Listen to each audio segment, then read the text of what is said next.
especially welcome our visitors and guests.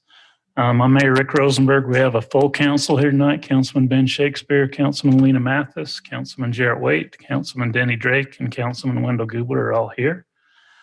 We'd like to begin the meeting with an opening ceremony and pledge of allegiance, and we've asked Councilman Gubler if he would lead us in that. Would everyone please rise and salute the flag? I pledge allegiance to the flag of the United States of America and to the republic for which it stands, one nation under God, indivisible, with liberty and justice for all.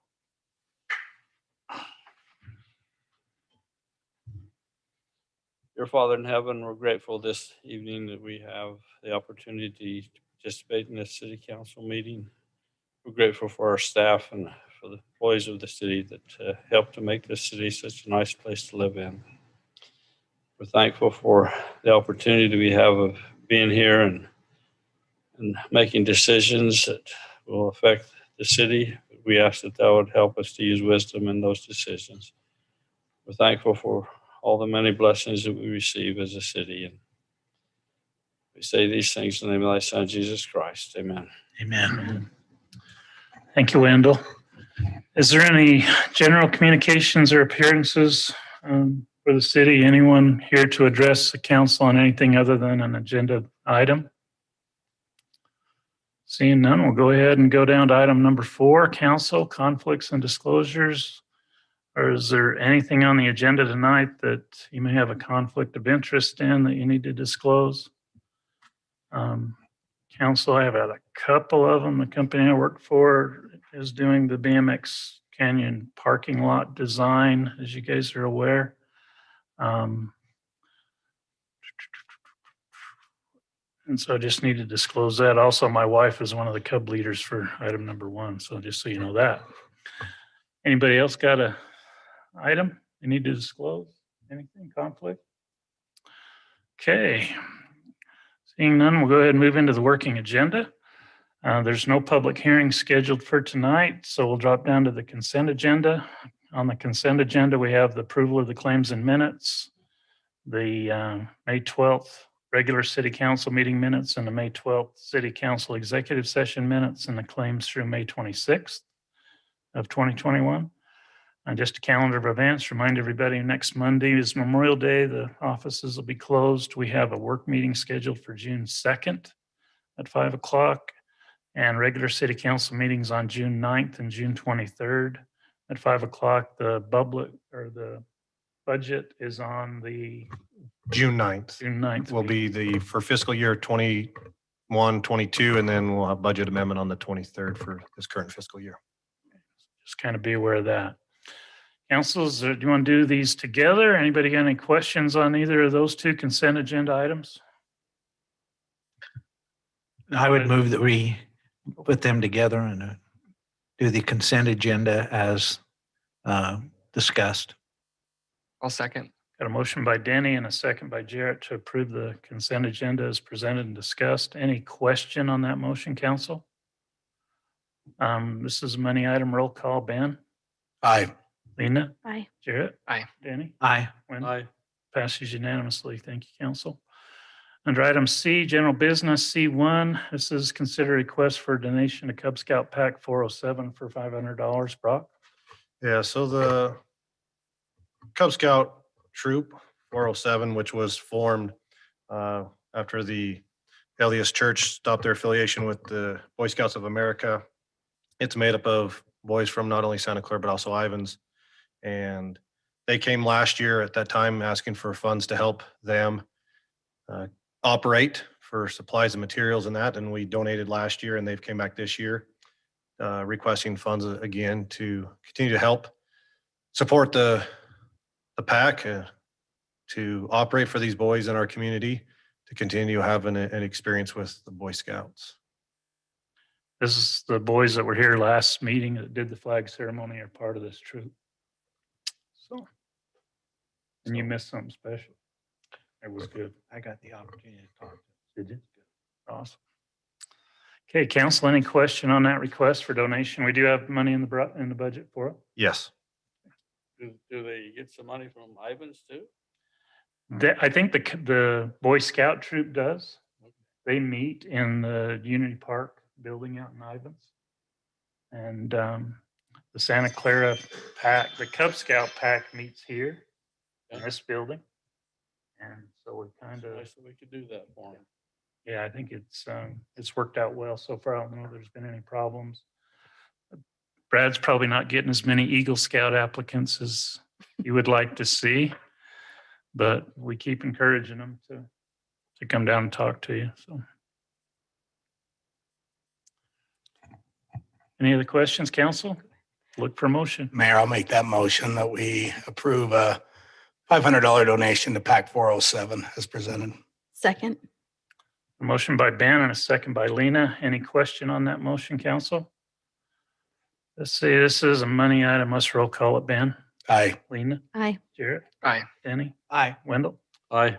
Thanks, council. I know they'll appreciate that. Item C2, consider approval of the parking lot design and cost estimate for the BMX Canyon View parking lot. Bradley?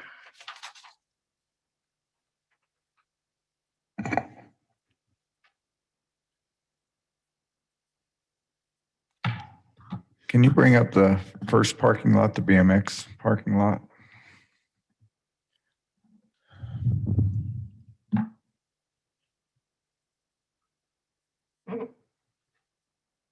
We can look at this one first, if that's fine. I'll get there. Okay.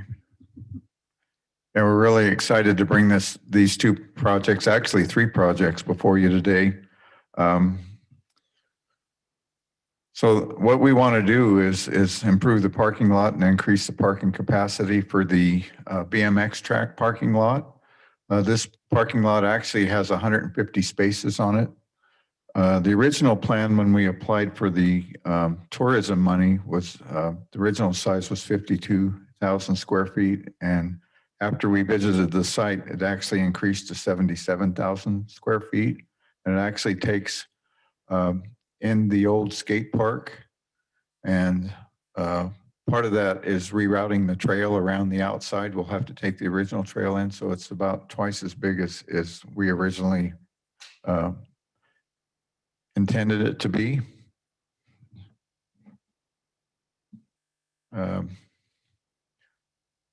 So I have the engineer's estimate on that particular one. It's $508,000 to do that project.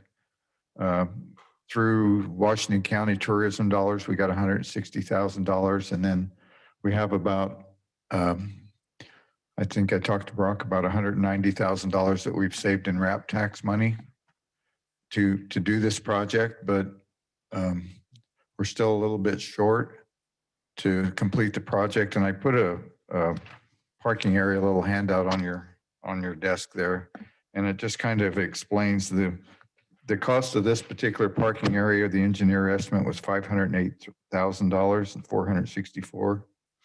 And if we did in-house, if we did the asphalt in-house, if Dustin did that and the parks did the landscape and a few other things, the cost of that parking lot would be $434,000. So if we did it in-house, we budgeted $350,000. So the money we put budget, we'd be $84,000 short on that parking lot. The second parking lot, if you scroll up, is the Canyon View parking lot. And this one's 77 parking spaces. We actually increased the size of the parking to include some of the area over by the fire pit. The engineer's estimate on this was $246,000, but with the city crews doing the asphalt and the parks crews doing landscaping and some other things, we were able to bring that price down to $218,000. When we went to the county, we applied for more money, but because there wasn't we applied for $320,000 in tourism dollars, but because of available money, we got $160,000.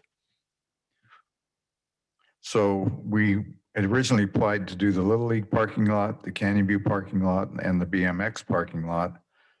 So based on the money that we got, we agreed with the tourism board that we could do it in phases. So depending on what you decide tonight, if we want to try to do both upper parking lots and then do another phase for Little League parking lot next year, I can go back, the deadline's August 1st, and I can reapply for more tourism dollars to complete the lower parking lot. Or if we decide just to do the BMX parking lot tonight, I can go back and get money for the others, hopefully get money for the other part of it.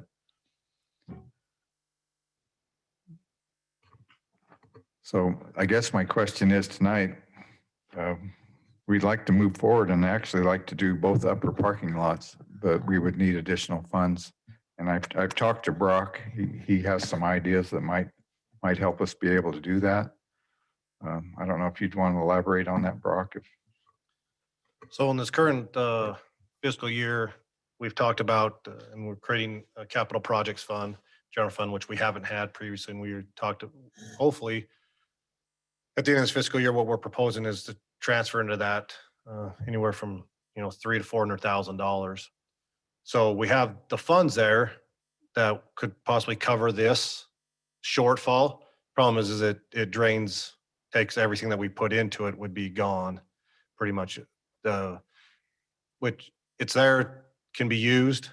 There's also a side of trying to get some money built up in that capital projects fund because there are some big projects that potentially we have coming as well. So there are funds there. But that would be only a decision of council to add, as it says here, an additional $300,000 at this time. So, but that number could change depending on how things go. If you did one and Brad went back and asked for more money, depending on how the economy goes, could those prices come down? They could come down. They could go up to what our shortfall is, but. So I'd like to- couple questions. First, I guess is for Dustin, as far as doing this in-house, we got the time to, obviously we've got the skill, we've got the guys that can do it and certainly we've seen that work, but is that something are you guys good to do that? Yeah, we're capable. I know you're capable. I just, you We'll can only make the stretch time. so much. So, okay. Again, I think this project's imperative. I think it's extremely important for everything that's up there. Brad, can we go back for additional funds on the upper Canyon View parking lot? Or are we kind of capped out on what we're getting for those two? And then basically we can go back and ask for Little League next, or. The key is like if we did the Canyon View parking lot, the cost of that parking lot isn't enough for our portion in the match. So we could come back for that one later if we did the BMX track first. Are the tourism dollars tied to all three projects? When we presented it, did we present it under the? They actually, when they wrote the agreement, it was a little bit vague. It just says completing the parking lot area. And when we talked to them, when we met with them, and Jarrett was there, he can vouch for this. We told them we were going to phase it, because we didn't get all the money we wanted. And then we would be back in the next year to try to finish it and get more dollars. So they had that understanding. But the way I understand it is we could do one or both of the upper parking lots and still get the tourism dollars. Are there storm drains in the Canyon View parking lot in that area now that obviously we're going to be catching it all on the surface. That's a slope there. We're going to be able to get that drainage. Are we just taking it down off the hill? Yeah, I'll just walk over here to this drawing where I can point it out. Well, he's walking. Now that's just the Canyon View Park part right there. Okay. It just drains down on the Little League field. No. Now it doesn't. It goes clear to the wash now. Yeah. we've got lots of- Under the BMX. Yeah. Mayor and council, I mean, for me, and obviously I would love to try to find a way to do all these two. I think Little League could come later, but I think with the BMX, I think with the pickleball, everything there, I'm assuming, are we looking for another skate park location, or? We've got three ideas. One is in the old Arboretum. Brock suggested we put it in the volleyball area. And then we also have the area on Little League Drive and Canyon View that we could look at putting it at. We looked at putting it at Little League like we thought, but because of the number of parking spaces it would take up, it would kind of render the parking lot, too small for what we need down there. Okay. And those are all three good. I mean, I look at that map going, there's area up there on Canyon View. I think we could fit it in there. Yeah, go pan down, Brock, on that screen to the one sheet up above. This is the lower parking lot, and I know Brad's not asking for money for that one now, but that's the concept layout on the lower one.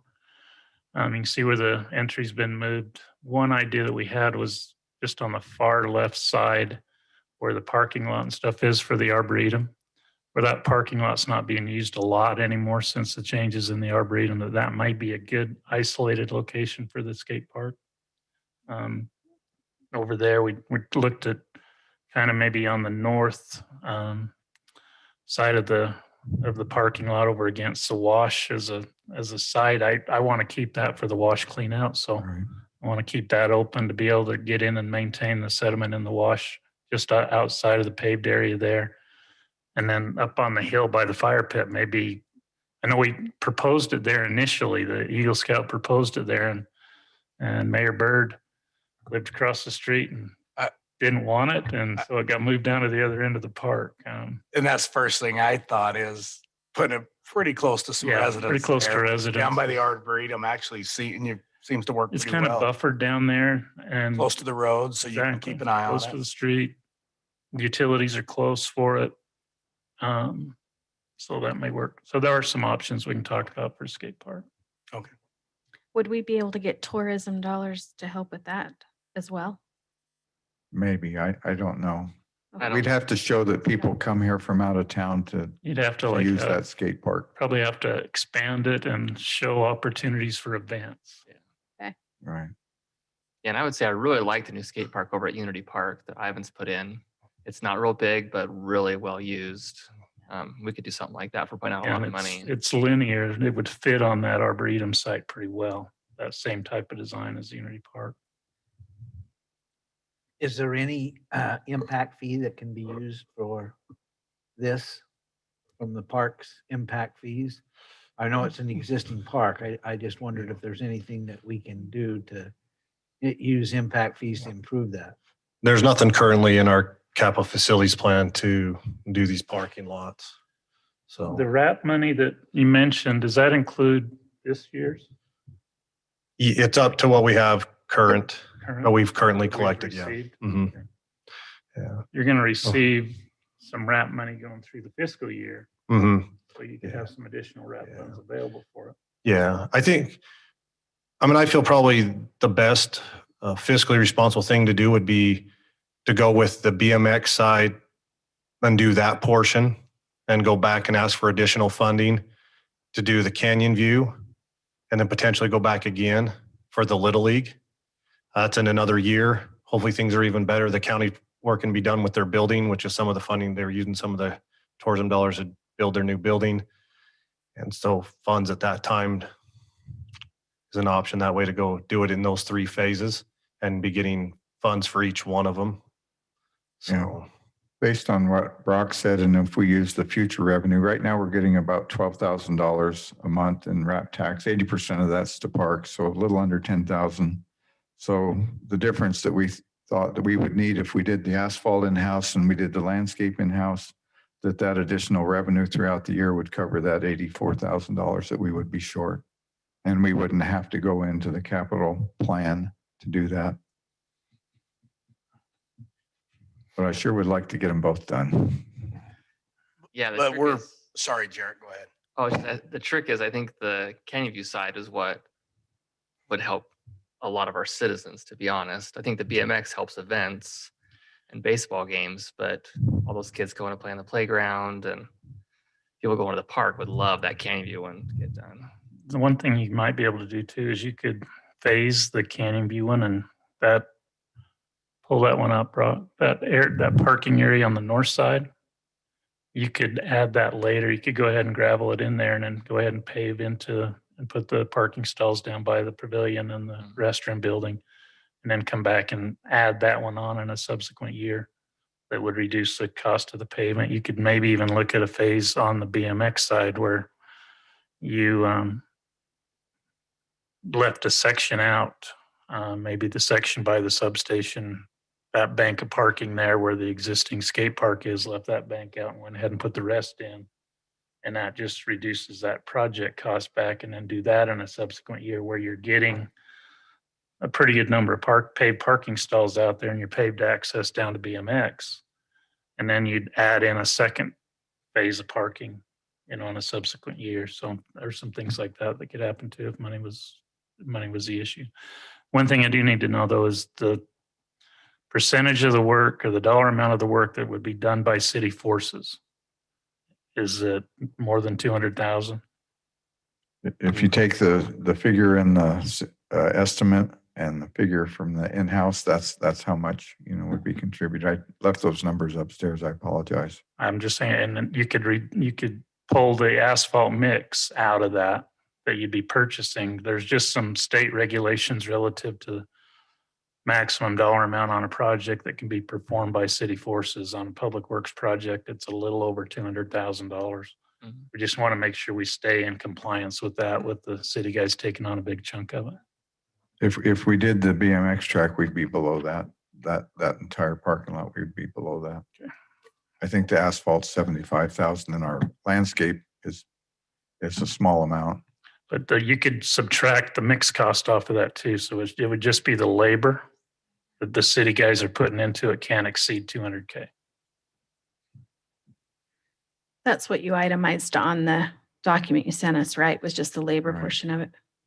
It's 611 tons of asphalt for that BMX parking lot, if I remember correct. And Dustin gave me the $60 a ton number. That's what I came up with. And I think it was 21 tons for the trail portion. So that would be taken out. Sounds like you're still $60. going to be under it though. Time you subtract out your mix cost. Yeah. Does that include the moving of the skate park? I mean, if we left the skate park alone, left it there and improved, as the mayor was suggesting, improved the rest of that, and then used what was going for the skate park in the Canyon View side. I don't know, since there's 7,500 cubic yards of fill that needs to go in there, and that parking lot would be built up about 4 feet above where the corner of that skate park is. I'm not an engineer, but I would think it would be hard to do, this, with the grade change. Yeah, I thought. you almost have to. I think you'd lose the skate park even if you phased it. Is what I'd probably suggest in the phasing is go ahead and build all your fill, build your walls, and just hold back some of the pavement on that upper surface. So just have a gravel surface. So you'd still be able to use it for parking like we do now, except you'd have 2/3 of it would be paved. And then you just come back in and pave. And that would be more probably a field decision once you see your final numbers on your pavement bid and you get your curb and gutter and your wall bids back. Maybe you let them pull out a section of it that way at that point in time, and then just try and pick it up next year. I was going to say, versus partial in a couple of these, are we better off just let's focus on this one, get it done, or whichever one, if it's Canyon View they're both, I think they're both for different reasons, very important. I think it's important to do the BMX for the county. Yeah. For the Yes. county grant. That's where they invested their money in that parking lot that's serving BMX. That's correct.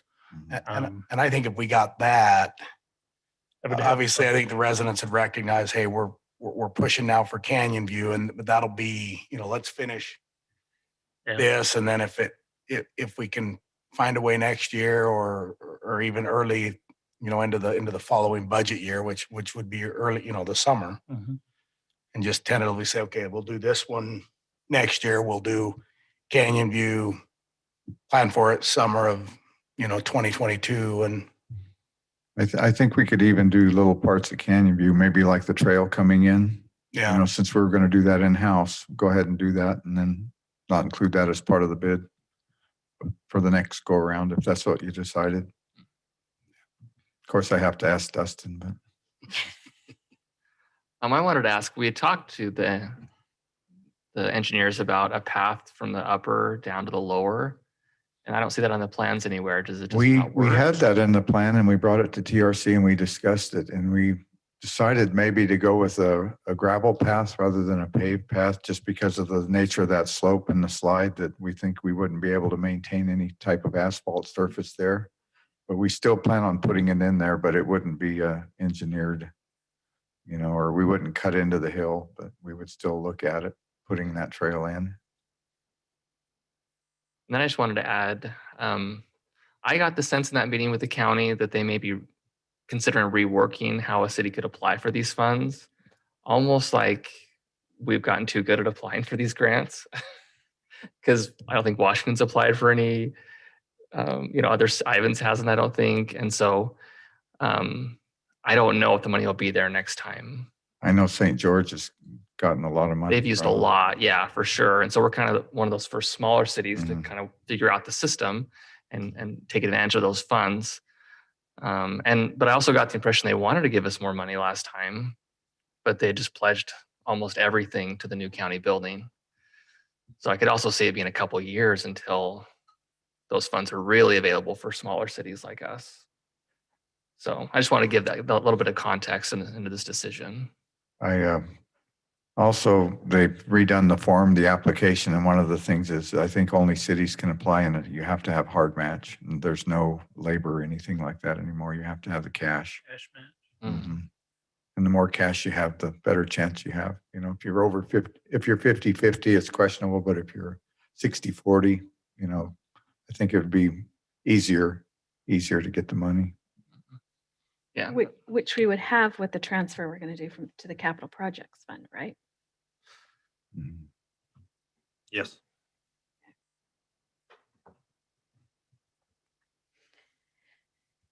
Well, council, what direction you want to give Brad? So Lana, you're saying we would hold off on Canyon View and the Little League because we're going to shell out the cash for it. That would be my opinion. I mean, my preference would be We have a better chance of let's, getting the yeah, grant. let's fund the BMX track.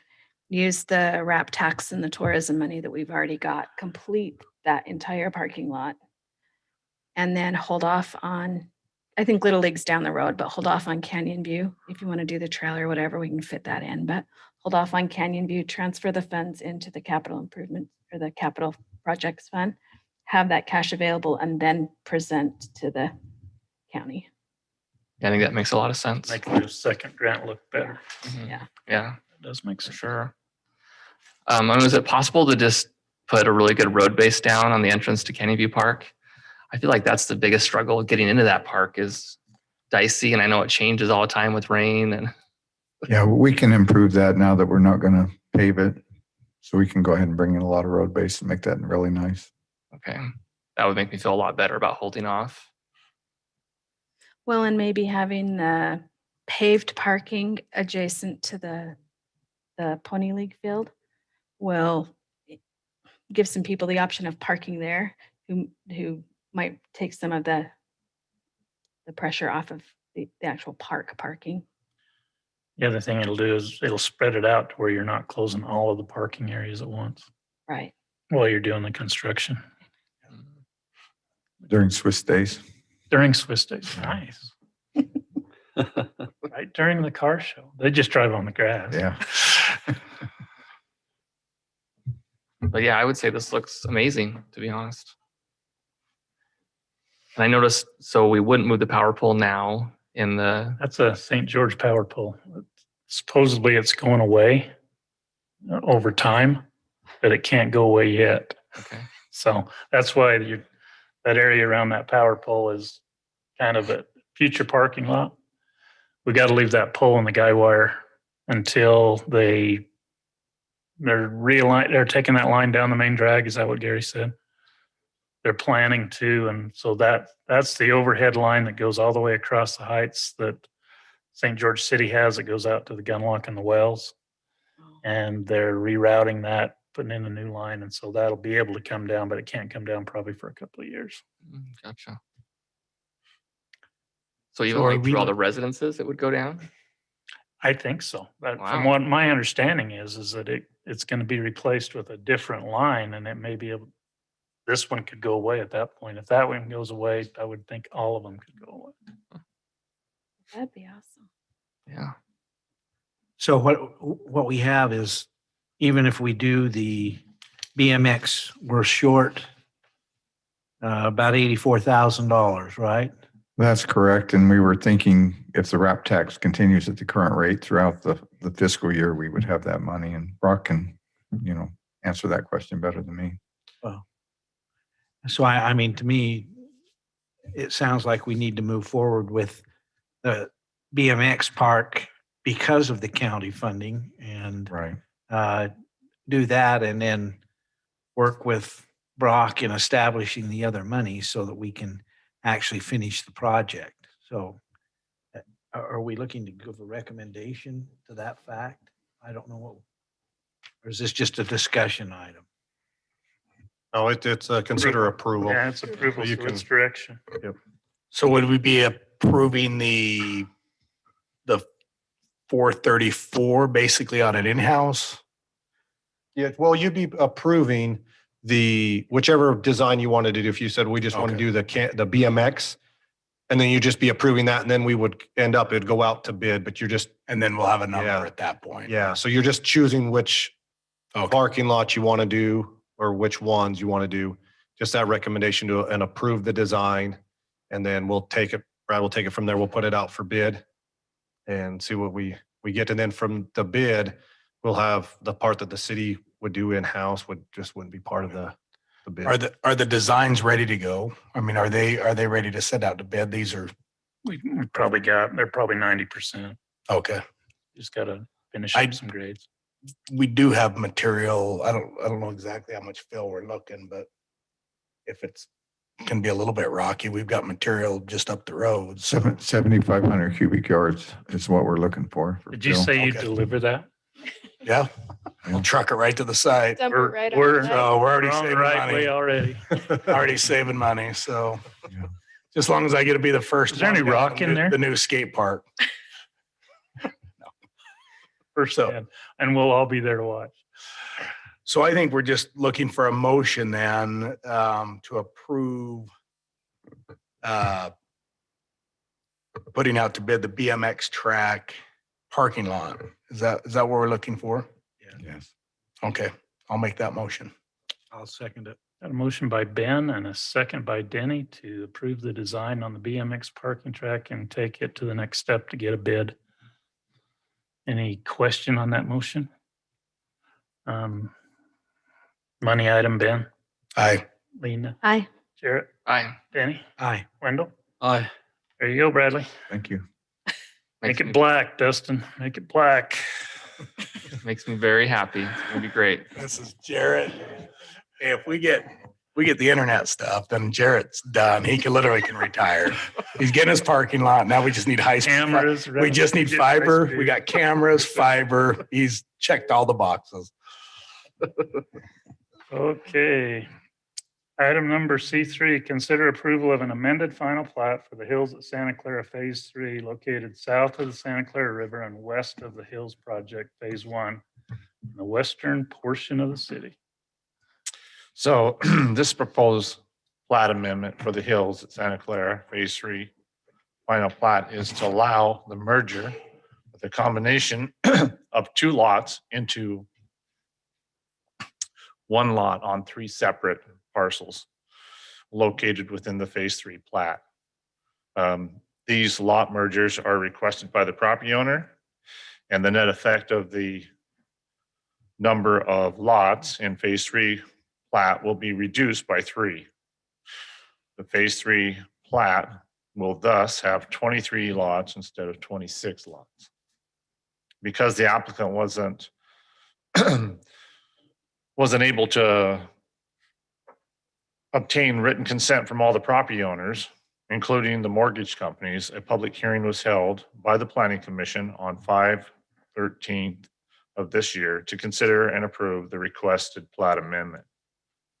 This single-family subdivision is located in an R110, RA mixed lot size zone, southwest located south of Santa Clara River and west of the hills, Phase 1, in the western portion of the city. The subdivision is located on a hill which begins just south of the Santa Clara River. All of the proposed lots in the phase are larger than 10,000 square feet and meet the zoning. It is staff's understanding that there's no easements to be vacated. The applicant is Shooks Run LLC. Project engineer is Adam Allen. Geotechnical engineer is GTS. This went to Planning Commission. Planning Commission recommended approval of the amended plat for Phase 3 as requested by the applicant. This was a public hearing. We had one resident that lived in Phase 1, and his main concern was that he spoke about at the public hearing was the lack of progress in this Phase 3. I think they've had some turnover on the subdivision contractor. They've got a new one, and hopefully that'll progress forward at a better pace. And it is quite a large hill to try to develop and a lot of rock. So So was there any problems with the utility movements and stuff for those property lines to combine them? Did we get all the, I mean, that's not an issue with the city, Dustin? Okay. no. So there were no, usually with new subdivisions come in, all the easements it's a 14-foot easement in the front. We don't have them on the rear, the sides. These didn't have any in the sides, so. I think he worked out all of those issues with the TRC as far as the utility relocates and stuff up there. So the Wayne Rogers looked at it for the city as far as hillside compliance and felt like it was still in compliance with the hillside approval. So, questions, council? I have a question. Yes. And it may be one that Matt will have to answer. And it's nothing that the city's done. The developer has created it. So this is my question. 2 of the adjoining property owners, we didn't notice because they weren't on the list provided to us, because the developer sold the parcels after providing us the list. So I'm just looking at it from an owner's perspective. So if I'm the guy who bought that lot, when I bought the lot, the recorded plat is this, not what we have, but what we did previously. I bought my lot. It hasn't been approved for an amendment yet. And one of those goes to a 5-acre parcel. I could end up with this massive, huge home that I didn't know about that's on a 5-acre parcel because I wasn't noticed. Not because we didn't do our job, but because the developer sold it in between time. So that's my Do question. you know if the developer noticed or disclosed it when he No. sold? We don't know that. No idea. I don't know that. I reached out to the engineer, but I haven't got a response back whether he knew. Yeah. So Was the parcel outside of the subdivision? No. Didn't he get approval of all the subdivision owners for this amendment? That's why he had the public. that's why he No. had the public hearing, and That- only yeah. one person, they were all noticed inside the subdivision. Okay, they were all noticed though. Right. But the But- sale happened. but the sale after happened notice. After that, right. The owners that it was sold to weren't noticed. So the developer was the owner of the lot she's referring to. Right. And in the meantime, he sold it. Right. Matt, greatest legal mind on that end of the bench. Sorry, Matt. No, that's okay. So if you have a public hearing under the state under the code section that governs these amendments, it doesn't say that each of the owners is required to have direct notice. Okay. But what it does say is that you have to comply with any notice requirements of the applicable ordinances. And so I need to pull up our ordinance and see if we have anything special as far as notice requirements. That would be the kicker.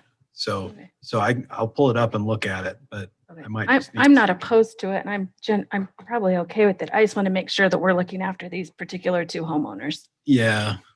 I mean, the applicant may be covered, given that they had a public hearing. And on top of that, if I'm understanding the amendment correctly, the only thing that changed was the joining of adjacent lots owned by the applicant, right? Correct. Okay. So let me just double check our ordinance while the discussion continues, and I'll. Is the applicant or his agent here? No. Okay. Chris Kelly's still not online. Todd Smith or Adam Allen? No. So was this portion of it discussed in planning commission? As far as, The sale happened after the public hearing, right? Is that No, what it you're saying? happened before the public. Toward, before the public hearing. Mhm. Yeah, we weren't aware that they sold the property. One was on the 8th of April and one was on the 20th of April. Public hearing was on the 13th. 13th Before and one after. May. So actually the public notice would have been applied to that new owner because they would have been able to see the public notice, correct? The one that bought it? They just didn't get the individual notice. Yeah, they just didn't get the individual notice. But as far as the public notice, they were the owner before we had the hearing. Yes. I'm just not sure that they would have had a reason to drive through a development to see the notice that no one's even living in. There's no building going on. There's no permitting. There's no nothing. But it was noticed on property. Correct. The public hearing was, and Yeah. we've done a big red public hearing sign Yeah. now, so. Yeah. I think the city's complied with what we have to comply with. I'm just questioning the two homeowners. I don't think we have any responsibility to the developer. That's, yeah, I don't either. Yeah, I'm not seeing anything, and I didn't think our ordinance had it, but I'm not seeing anything specific that we require beyond what the state code requires as far as notice. So I honestly think that given the fact that there was a public hearing, We're good. and on top of that, given the fact that this is only changing, only eliminating boundaries between lots owned by the same person, that essentially covers them Okay. on that notice issue. So, Cool. Under different circumstances, it could be a problem for sure. And if it was a problem at this stage, I would say we probably wouldn't want to approve it. We'd have to have them, give us updated information and renotice it. But I don't think it's an issue in these circumstances. So I Okay. think we're okay. Any other questions on this, council? If not, I would look for a motion. Okay, I'll make the motion then with that clarification that we approve the amended final plat for the Hills of Santa Clara Phase 3. Second. Got a motion by Lena and a second by Ben to approve the amended final plat for the Hills of Santa Clara Phase 3 as presented and discussed. Any question on that motion, council? This is a plat. Let's do roll call. Wendell? Aye. Benny? Aye. Jarrett? Aye. Lena? Aye. Ben? Aye. Passes unanimously. Thank you, council. Item number 4, consider approval of a project plan for the Point at Entrada Assisted Living Community on 23.6 acres, generally located on the north side of Pioneer Parkway and just west of the Entrada development. Corey? Yes, this is to consider the approval of this project plan. The project plan proposes 158 total units on 23 acres site. The various unit types are arranged as follows. 100 units in the main 2-story assisted living center comprising of 54 independent living units, and 46 assisted living units. That would include 14 memory care units. Also, there is 43 detached single-family active adult homes and 15 additional independent living units in a 5 3-plex cottage. You want to pull that plat up so that they can see.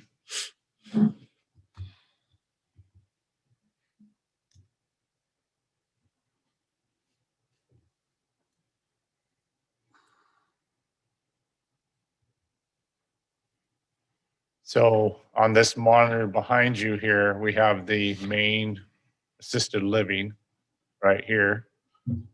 Then we have up in this northern portion, the cottages that are the 5 3-plex cottages are up here in this corner right here. 1, 2, 3, 4, 5, could be this one right here. The assisted living center also has various amenities for residents along with the central dining facility for meals.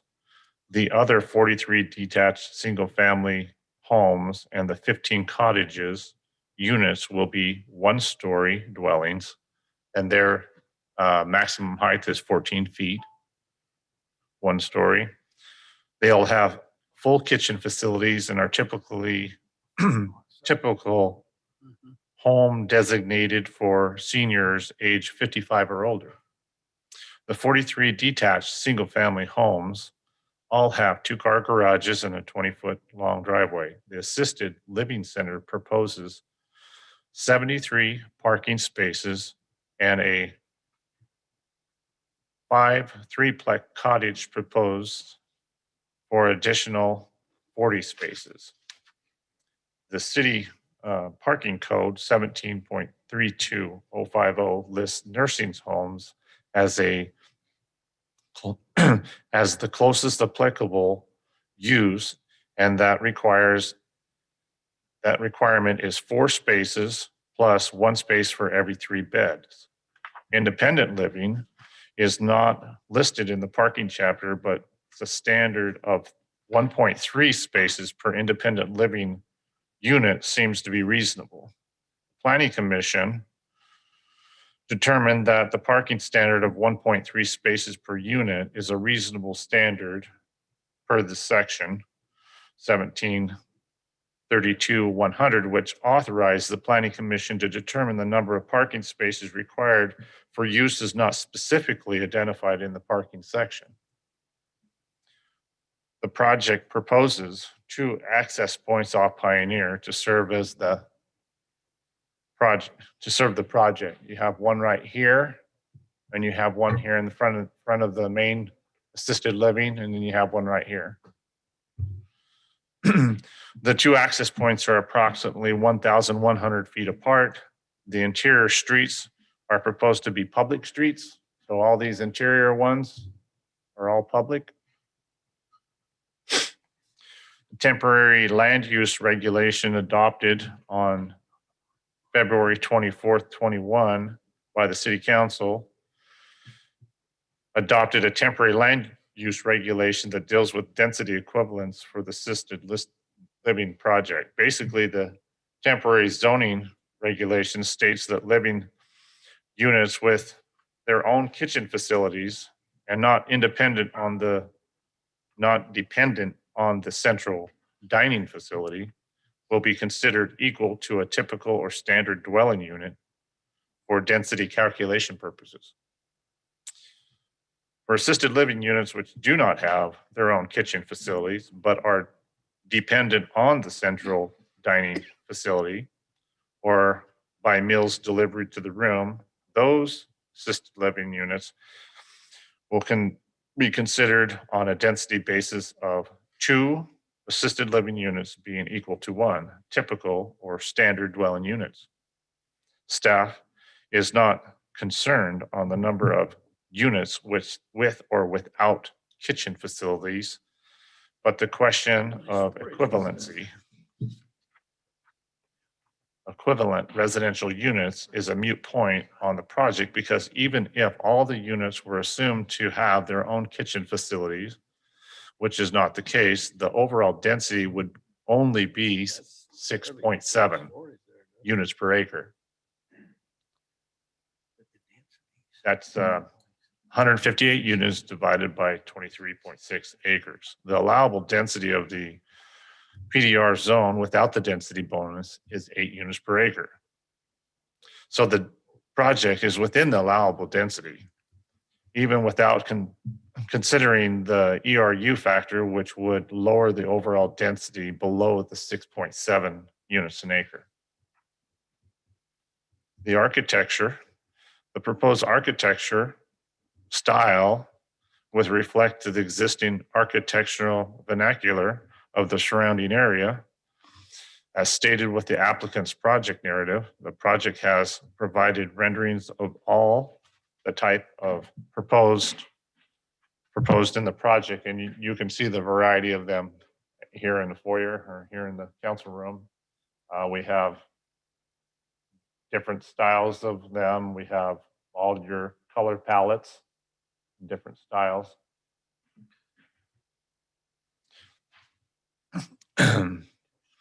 Staff feels the proposed building design are excellent and provide a strong sense of quality for the entire project. Open space, the applicant states that approximately 1/2 of the overall site is in open space and the other half consistent of building footprints and access ways. The zoning requirement requires a minimum of 30% of the project area to be in open space. So the requirement is amply met. This one actually has 47% open space. Traffic, all the project generated traffic will be on Pioneer Park to access the project assisted living and memory care units. Typically generate a low rate of traffic compared to standard residential units because the tenant typically don't drive and the staff and guests drive to the facility. Based on the trip generation manual, the assisted living, that'd be the 7th edition, the assistant living units are expected to generate about 2.6 trip bed day, and the memory care units are expected to generate about 2 trips per bed a day. For the proposed 32 assisted living units and the 14 memory care units, this amount is estimated at a trip generation of 111 trips a day, which estimates the total trip for staff and visitors since the unit room tenants typically don't drive. Independent living units are estimated to generate approximately 3.7 trips a day, which could amount to 255 trips a day for the proposed 69 senior independent living units. The 43 active senior homes are expected to generate about 7 to 8 trips a day because the 3 types of assisted living units are all part of the one project and utilize the same common facilities and staff. There will be less traffic impact if there were 3 unit types were separated independently in the projects with separate staff. The applicant has provided a traffic study prepared by Hales Engineering, the firm which specializes in transportation issues. Their study addressed traffic impact along Pioneer Parkway, both with and without the proposed project. Their findings are that in 2026, with the proposed project, Pioneer Parkway and the intersection of Red Mountain Drive would have an acceptable level of service. Their estimate is that in 2026, with the project, Pioneer Parkway and both access points will operate at a level of service designation of A, and that the intersection of Red Mountain Drive will operate at a level of service of B. The traffic study is available at the city office for studies and can be for anybody to study and can be utilized to answer traffic related questions. The Planning Commission and Mr. Ryan Hayes, PE, an author of the traffic impact study, agrees that decel lanes are needed at both entrances of the project on Pioneer Parkway. In summary, the staff feels the project is very attractive and well-planned and would be a valuable asset to the community to bring the needs of the aging population. A neighborhood meeting held on February 25th, 2021 at the Santa Clara City Hall was well attended, and according to the applicant, received strong support from those that attended. He stated that they had 20 in attendance and I think 30 online when they had that meeting. When we had the public hearing for Planning Commission, we had no residents. No one spoke, no one was here. That may have been because of the earlier work that the developer did to include the public in this development. Planning Commission's action.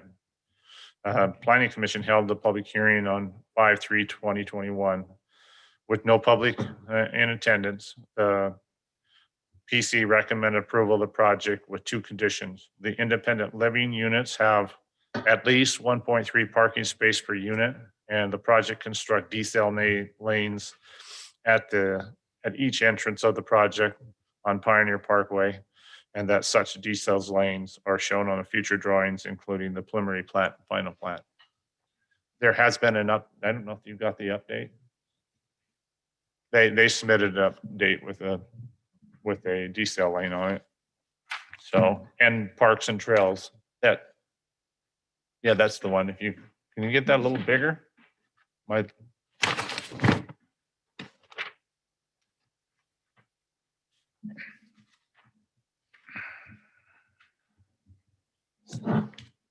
So anyway, it's showing a decel lane and also a turning lane along this portion right here.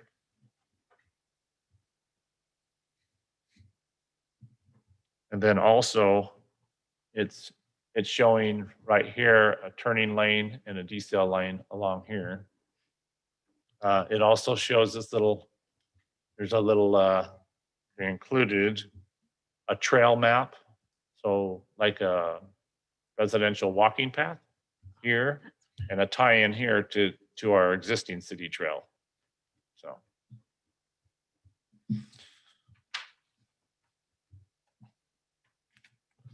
With that. Thank you, Corey. I had a question. Dustin, did they get the water line connection figured out? The loop? A meeting with Clint and Scott Taylor. Everybody's on board. So there'll be a connection to St. George City at Entrada? And we're gonna do a stub just below that for our future. Black Desert were to come down in. Okay. So you'll have a stub going into for Black Desert as well as a connection to St. George. So they'll be looped on the Yes. first day. Yep. Thank you. The applicant, Jim Peterson's here, if you'd like to hear from him on this project. Mr. Peterson, you want to present something to council? Sure. Thank you. Thanks for hearing our project tonight. We're pretty excited about this project. Maybe I could tell you guys a few things about it. We started off with doing some pretty in-depth market studies and come back really positive that this is definitely needed in the community. So with this project, we call it a continuum of care. So as you see all the lots in the red, yellow, orange, and those 2 purple ones, those would be active adult homes. So people would actually purchase the homes. And then the main facility in white, that would be the independent, mostly independent, some assisted, and a little bit of memory care. And then the cottages behind that, also in the white, is 15 more units. And those would be independent folks also, but they just have a little bit more independence, not living in the facility. The active adult homes will be able to partake of the activities in the facility. This is a higher end model and facility as far as activities, quality meals, spa, gym, has a general store and many activities throughout the day. Swimming pool, stuff like bocce courts, pickleball, all that type of stuff. And also the people in the homes will be able to partake of the meal program at the facility, and then the nurse call to any type of emergency, that type of care. So it's kind of aging in place. And those that are in the home, sometimes as years go by, maybe then they move over to the independent, and then they have the option of assisted onto memory care. So it's kind of a continuum of care. One other thing to notice, we spent quite a bit of time working on this site. It's a beautiful area. It's a great area. And so you'll notice where we put the facility, compared to all the adjacent neighbors, there's a buffer of homes between it. So you'll see the facility doesn't go completely adjacent to a residential home. So it's right in their backyard. Anybody that has a home there, they're buffered anybody that has a home, they're buffered from the facility by the active adult homes we'll be putting in. We think the site's going to work really well, and should be a great project. Thank you. There's a wall, privacy wall on the Pioneer Parkway frontage, I'm assuming? There will be, yes. Okay. And then the landscape strip, since they're double fronted lot, there'll be landscape strip on there as well? Yeah, as far as on Pioneer Parkway. Mhm. Yeah, there's quite a bit of work that is recommended and drawn by the civil engineer and traffic study. So we're going to have acceleration and deceleration lanes at both entrances, and also we'll be adding to the width of the road quite a bit, because in the middle of the road will also be turn lanes to turn into the facility at both. And that was something we were addressing, and it was also recommended by Planning Commission too. But the privacy wall, and then there's a 10-foot minimum, where'd Corey go? I think a 10-foot minimum landscape strip outside of the privacy wall into the roadway as well. So, and then that'll be maintained by, you're going to have an HOA doing the internal yard maintenance? We will have an HOA, yes. So that strip, that landscape strip out there would be maintained by the HOA. Okay. On the other sides, is there going to be you're proposing any privacy wall on the east side against is it the Lava Cove project well, there's a rock feature there, or on the west side against the lava? Definitely on the east side of the project, we'd be doing a fence or a privacy wall, Just a more like block a wall? privacy wall around Entrada. Okay. I don't think we've really decided or come up with anything between the subdivision to the north and ours. They would mention a retaining wall, but there's quite an elevation grade difference there. Anyway, if I remember right, at TRC, it was like an 8-foot rockery retaining wall they were going to have there. It's all on the Entrada side, though, from what I recall in the presentation. So, right, they did work a lot trying to put that retaining over on the our St. George side, but by the end of the conversation, yes, there's not going to be any retaining on our side. That's all on Entrada and on their side. Okay. Yeah. Good deal. Thank you. Council, questions for the applicant? I just have a question on the lava rock, since this is an area full of lava rock.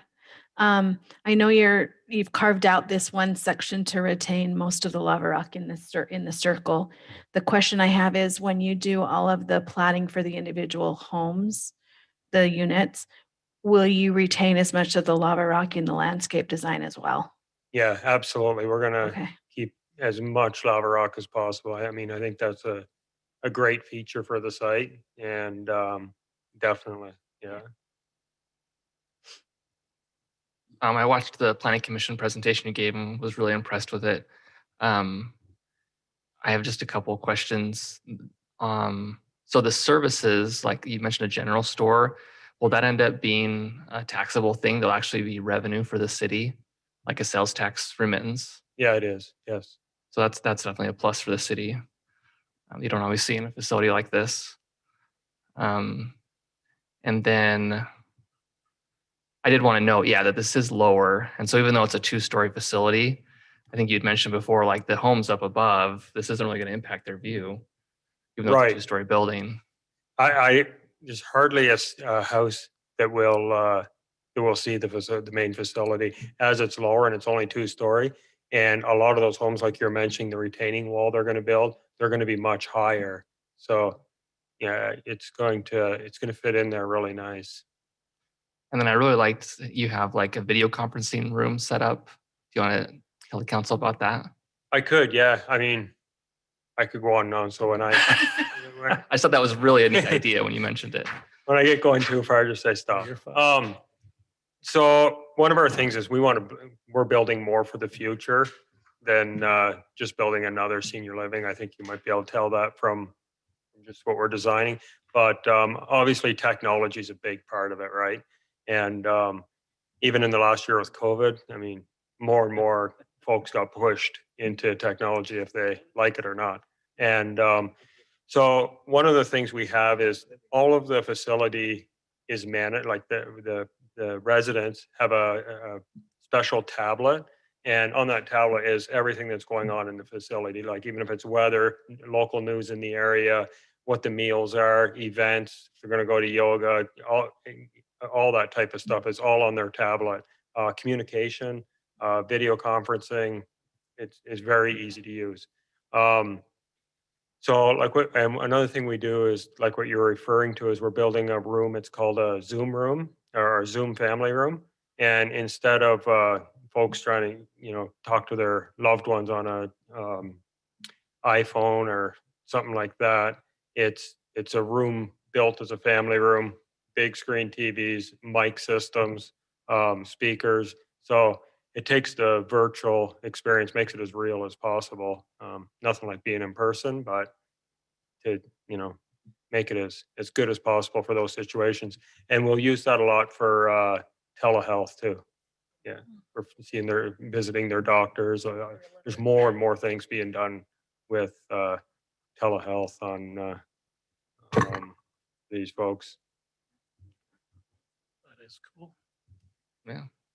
Other questions, council? It's good. I think it's a very good I project. thought you'd already signed up. That's what I was just. He telling just him. I'm told me gonna he sell wanted my own to- and buy one there, as long as he guarantees me I have access to the assisted living. Okay, well, thank you, sir. Appreciate that. Okay, thanks. Council, if there's no other questions, discussion, I'd look for a motion. I'm going to make that motion. I move that we approve the project plan for the Pointed Entrada Assisted Living Community on 23.6 acres, generally located on the north side of Pioneer Parkway and just west of the Entrada development as presented, and with the suggestions or the recommendations given by the Planning Commission of the parking and the decel lanes and the turn lanes on Pioneer Parkway.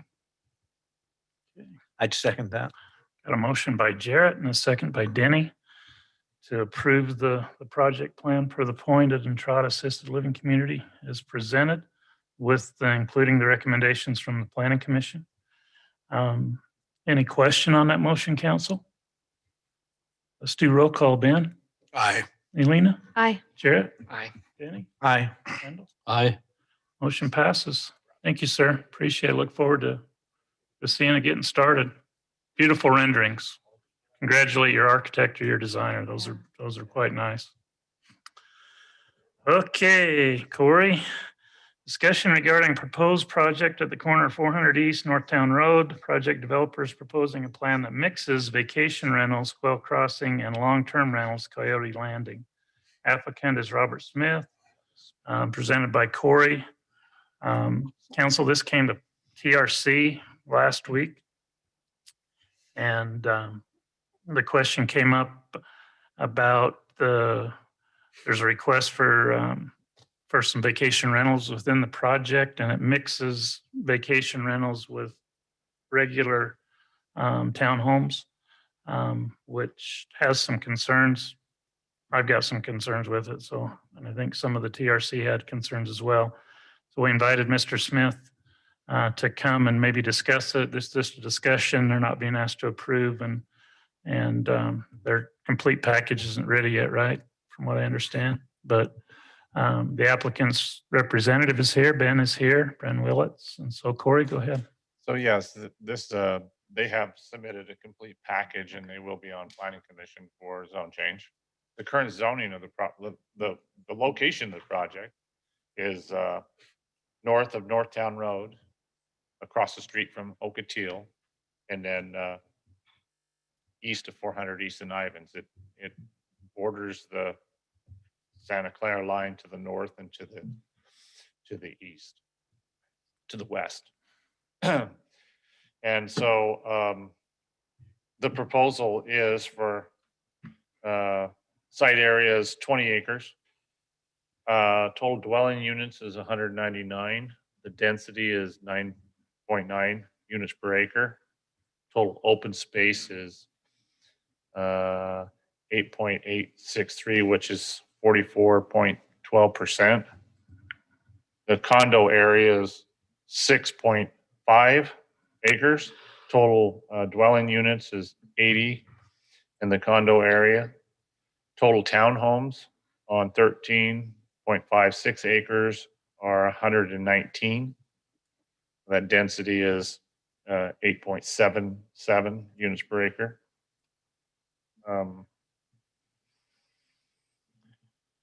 Clubhouse parking, there's 39 stalls. Total residential parking is 560 units. That's 2.8 stalls per unit overall. They do have RV parking.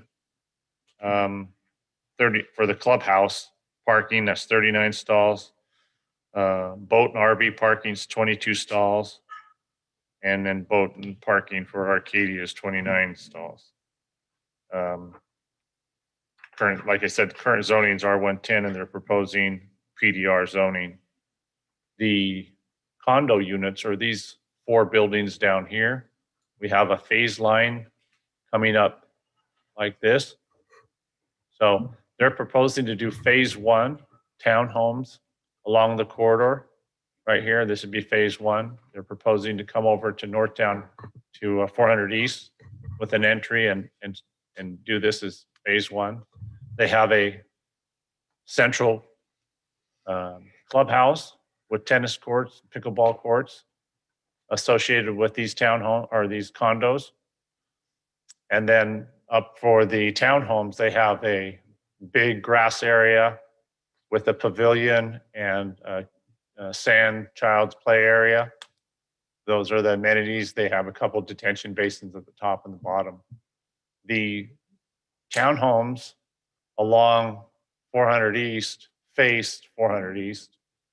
And there was a concern about the road profile. And I'll let Ben Willis or Robert speak to that, what they've come up with. There'll be parking on 400 East because those houses face 400 East. And also down here on Northtown Road where the condos face Northtown Road. But like the mayor described, the main question and discussion that we brought to you today is the mixture of the amenities, this big clubhouse area being part of this condo project or phase, and then the townhomes. Would the townhomes be able to use this central facility that's slated for short-term rentals with these 80 condos? So I'll let Ben? covered it. Okay, Council, this is Robert Smith. Can you hear me okay? Yeah, go ahead, Robert. Okay, great. Thanks, Mayor, and thanks, Council, for hearing us tonight here. Like Mayor said, we met with TRC last week. We've met with them a couple of times. Your feedback and thoughts and questions are important to us. I'd like to just say a few words about myself and my company and describe the communities that we're hoping to develop here. And then I'd like to answer any questions you may have. But as some of you may know, I've been developing property for the last 13 years. I've been in property management for the last 10 years. I've been developing a property in Santa Clara specifically for the past 8 years. I'm proud to have developed and sold almost 200 homes and lots in Santa Clara in that time. Santa Clara has been my primary focus in these past 8 years, and it will continue to be for years to come. What we're hoping to build are, like Corey said, 2 separate communities made up of townhomes and condos.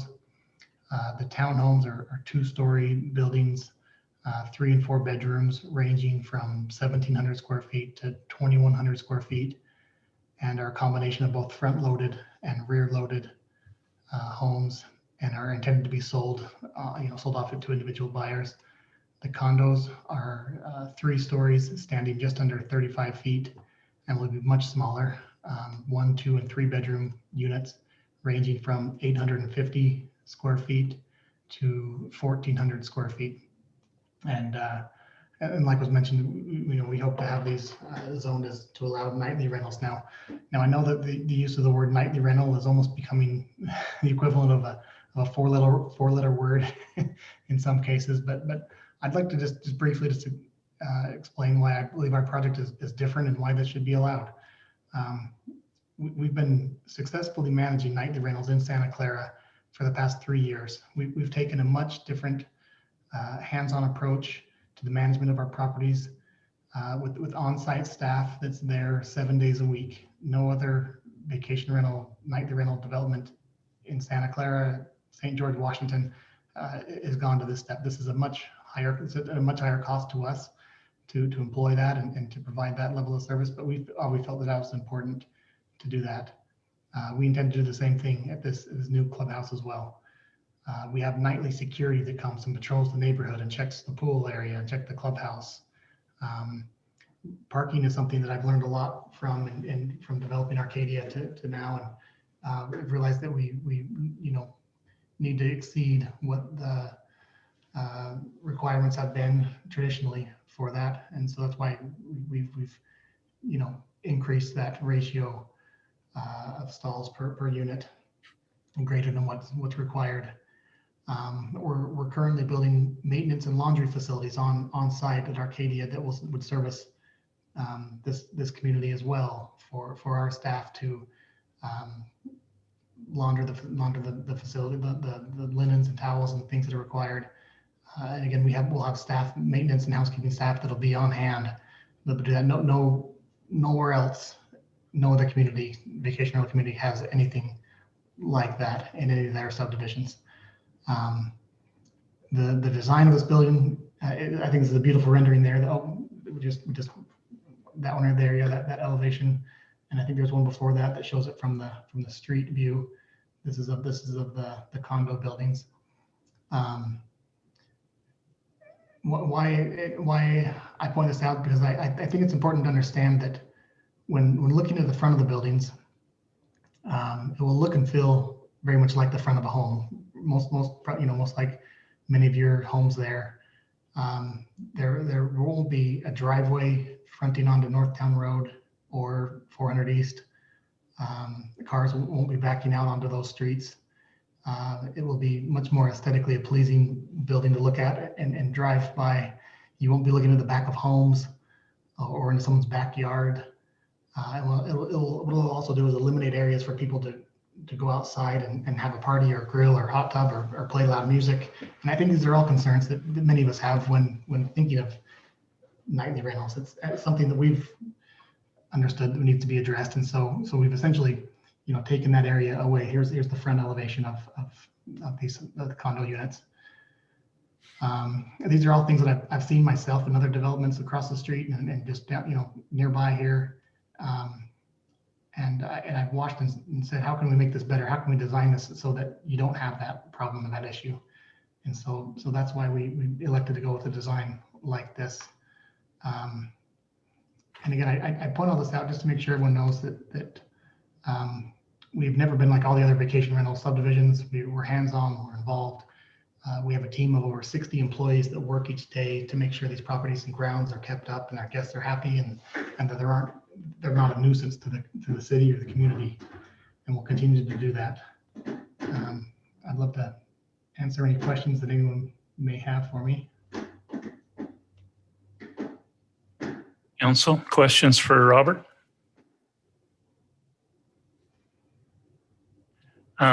Robert, in TRC, we talked about the street improvements on Northtown Road and on 400 East, and about possibly incorporating some pop outs or some other things. We know, just based on experience, anytime you front a townhome unit on a public street, that people will park in front of the unit.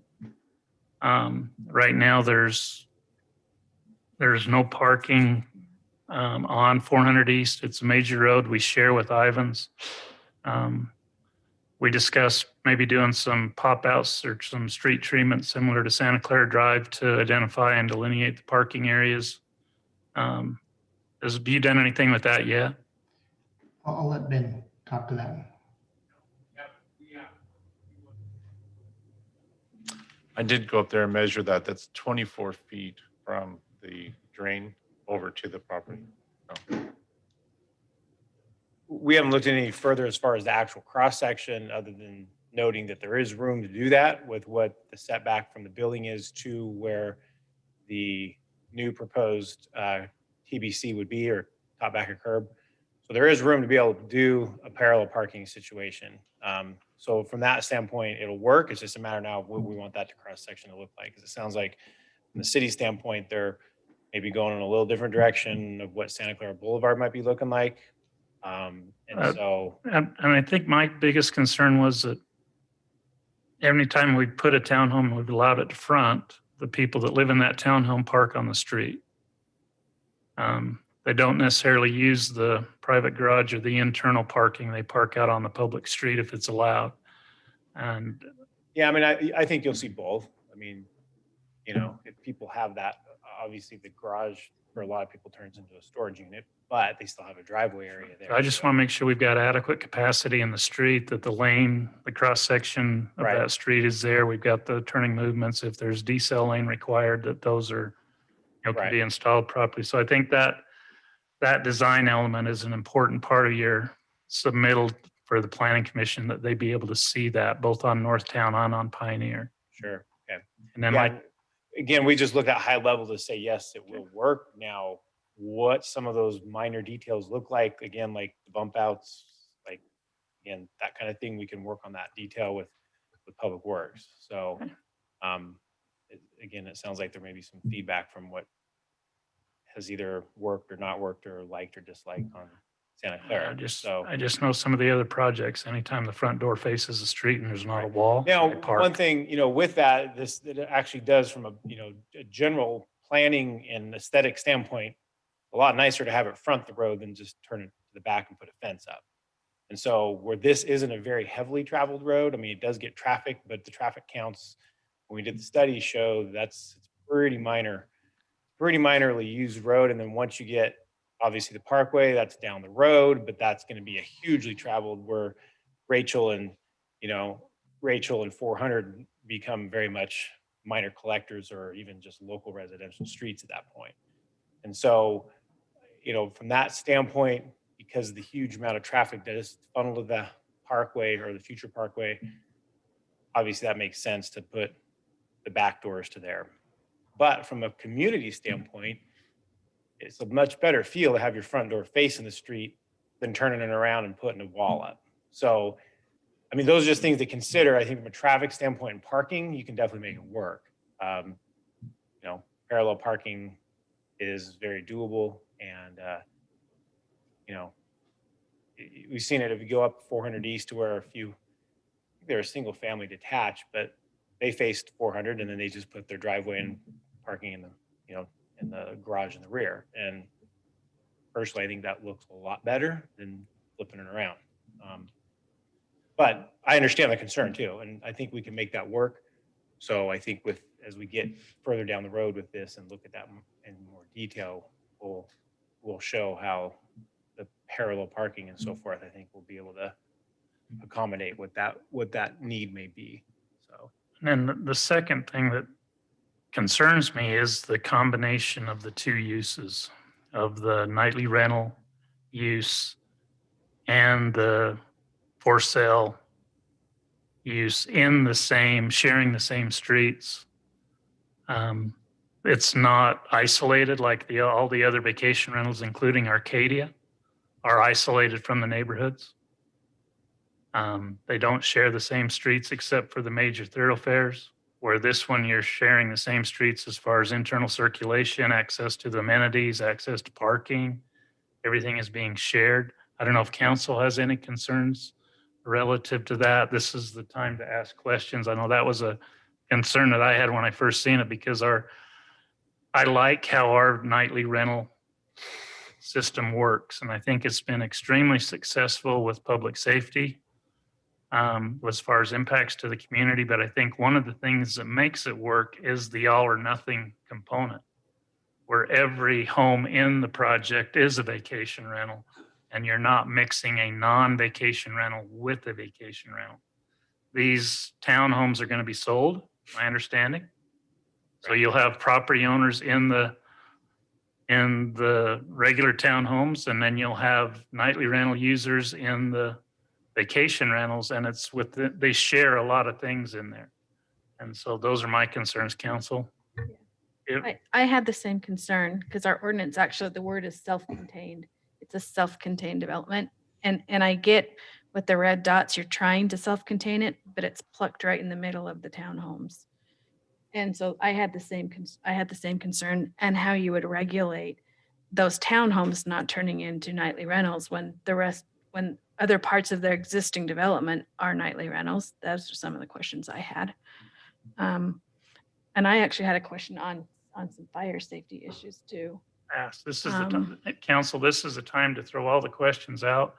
They have submitted the application. It hasn't gone to planning commission yet. They still have the opportunity to supplement that before it goes. So they're looking for your input at this point. And I know you'll have to have, with 3-story units, you'll have to have fire sprinkler systems in place. And I get all that's building code, and that's fine. My greater question is maybe for Chief Hansey.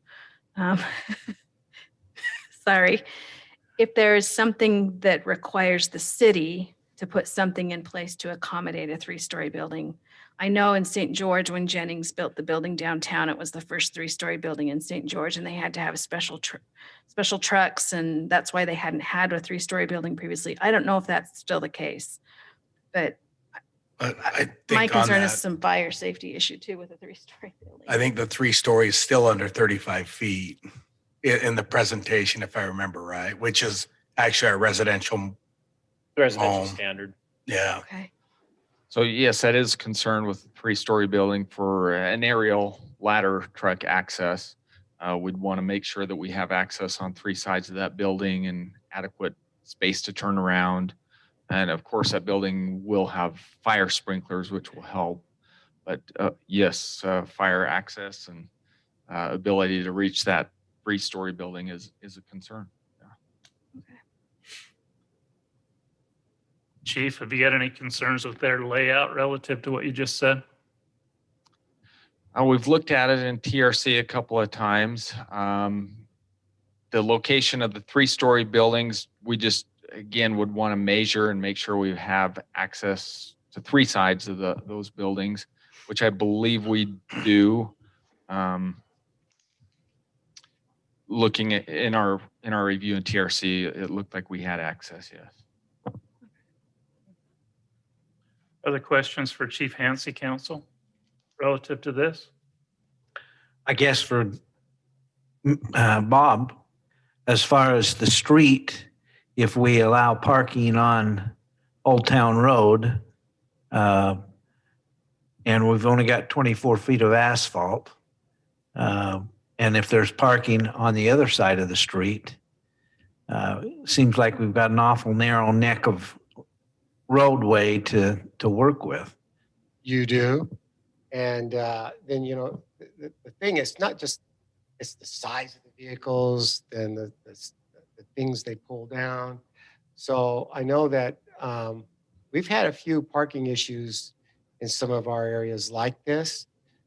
They seem to never really have enough parking for people to bring more than one vehicle down. So like when people will get a place, there'll be 4 or 5 vehicles. It's been a struggle. So I mean, you approve and we just go with it, but it can be a problem for multiple visitors at the same place. On the mixed use, as the others have been concerned with the vacation rentals in the middle of residential, which is permanent, and the noise and activities that go on in the vacation rentals, is that going to create, of course, I don't know if we've got anywhere else in the city, so Well, I have a personal opinion and then I have a professional opinion. My professional opinion is we'll support whatever you, but it's a challenge. I'm not going to lie.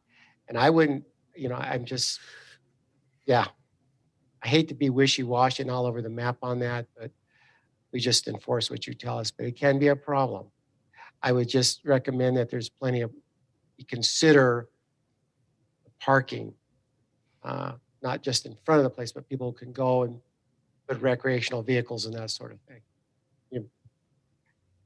Just kind of way we look at it. I don't know. and then personally, I have a philosophy question for the city council. At what point is our saturation with vacation rentals and with townhomes? Is it something that we are looking to continue? Or is it something that, as the county has done, they've done away with vacation rentals within the county, looking at it as a moratorium for right now? But is it a time that we've got an awful lot of high density? And is it time to relook at residential versus high density? And I'm talking single family. Well, this area is general planned. It's always been general planned for as long as I've been mayor, for higher density strip against the Ivans border. So it's, as far as the townhome use, I think the townhome use complies with the intent of our general plan. The orange strip that goes all the way along 400 East is medium density residential. I don't know what the overall density of the project is, Ben, but I think a townhome use probably complies with the general plan that we've got up there. The question regarding saturation on the short-term rental, everybody's got their own opinion on that. It seems to still be in relatively high demand, but we've got a lot of them out here with all the projects that have been approved. There's a bunch of them already in place. So, council? I've got a concern like Lena that if you have the vacation rentals already there, a lot of these townhomes are going to turn into vacation rentals, not starting out that way, but finishing that way. If I can jump in just on that note, Projects that we have, when you enter that project, the whole thing is vacation rental. Every one of them is. When you turn the corner and come into this project, you don't know one from the other. You can sign it, you can do all kinds of pictures on the maps, but as a resident, you don't know. And as a visitor that's coming here on vacation and stay 3 or 4 days, I don't know where that is. I'm assuming everybody's doing the same use that I'm doing. And I think there's going to be some potential for conflict down the road when these townhomes are sold and you have full-time residents there. Hopefully this, that's the intent, is to provide attainable housing for the community in the townhome portion of this, that we can have residents, full-time residents, some families that would be living out there. And I think there could be some conflicts there. But what's the rest of council think? Yeah, I'll add, I went to the League of Cities and Towns caucus for resort towns. And I mean, the sentiment was, oh, those vacation rentals, oh, how much problems it cause for our community. And this was like real concerns from these communities. And I just kind of sat there and thought, we don't have any of these concerns. And I think it's because of how we set it up. And so I'm with you, Mayor. I think it needs to be sectioned off. It needs to be a separate entity, so that it can be successful. You don't have that confusion. You don't have the complaints from neighbors because it is its own entity. And I was concerned about the 3 stories as well, but I like where it's positioned on the plan. I was worried it was going to be on the Ivans border and you'd have all those are not huge homes on the other side. But I think it'd probably be okay with the way they have it now. The 3-story homes are the short-term rentals, or right? Right. So that's on the southern end. Southern end, but you've got single-family homes in Ivans right across the street. On the west side. You On the do, west yeah. west side of 400 East is single-family housing in Ivans. That's true. I didn't think about that. They don't front 400 East. They front the side street, but there's still single-family homes over there.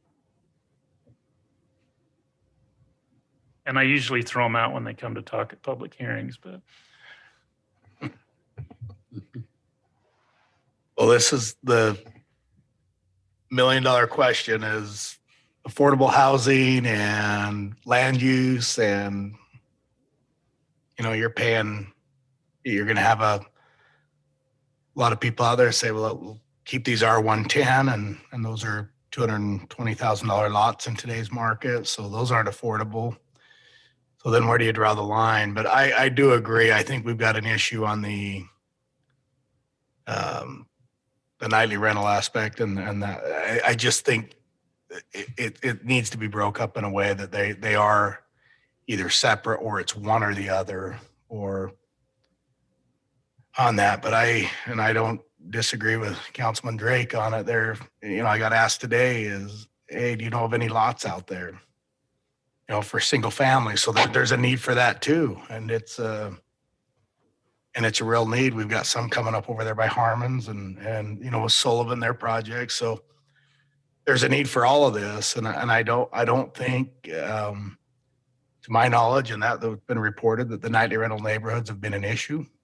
I think we've done and it was prior to me, but a really good job on how that's designated. And I think that would be in contrary to what this project would be,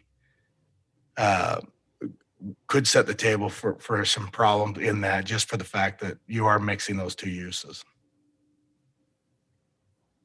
Robert, let me ask another question relative to, I know you've got a tunnel with the ability for people on the west side of Hamlin Parkway to access, I'm assuming, the amenities on the east side. Is that going to be part of the project? That was the thought, and that tunnel's not critical. But it was thought it would be nice to have some connectivity.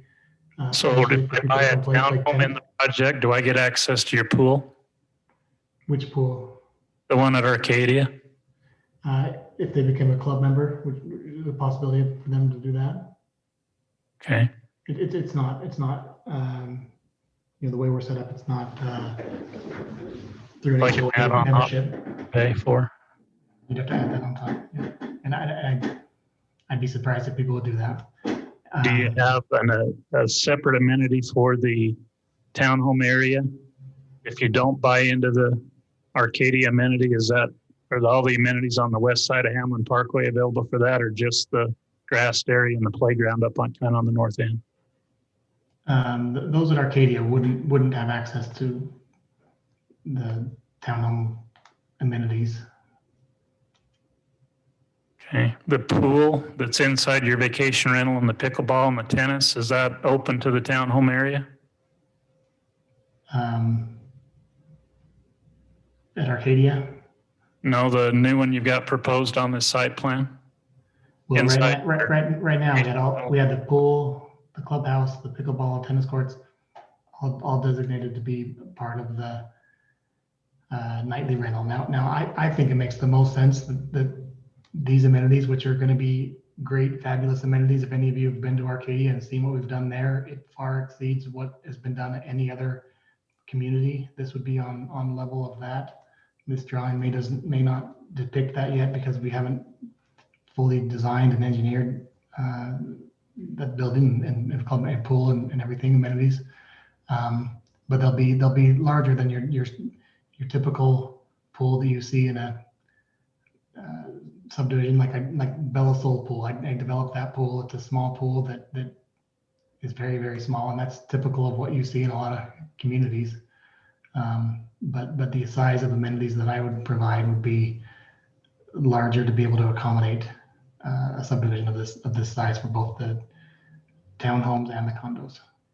So the short-term rental and the townhome using the same amenities. I'd like them both to be able to use them. The condos, the nightly rentals, we're seeing right now that about 30% of those that, so those don't need to be all nightly rentals. I mean, people will have the option of whether or not they choose to use them as nightly rentals or not. We're seeing about 30% of those that buy at Arcadia elect not to have their home in the rental program. Either they keep it as a second home or it's a full-time residence for them.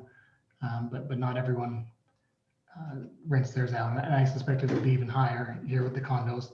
These condo units, again, are small. They're not the homes that can fit 15 or 20 or more people. They're going to fit 2, 6, 8 people max. And so that's going to be much So smaller. the HOA fees for the townhomes help maintain the pool over there for the condominiums Yes, and vice versa? correct. Going to be the same amount or different? I would hope to be the same amount. I don't know why I'd make it different, but I need to look into that more. But that's the thought right now. Council, questions? Other comment? Is there a way, and this is, I guess, just on the development, is there a way in the project plan, I guess, to, if this is something we're, as a council and that we're willing to look at, is there a way to divide those up a little better? I guess I'd just be in the engineer and Ben there on how you, Yeah. I think that's the overall consensus. I agree with all that. We'll argue over densities and that. And again, going from R110, you're going, just over 3 an acre to I think this is 10, a little over 10. Right. On Yeah. that. Oh, and on the affordable housing thing, there's a Well, need. you hit it on the head there. I don't mean to cut you off there, but just the affordable housing is an incredibly important part of for us.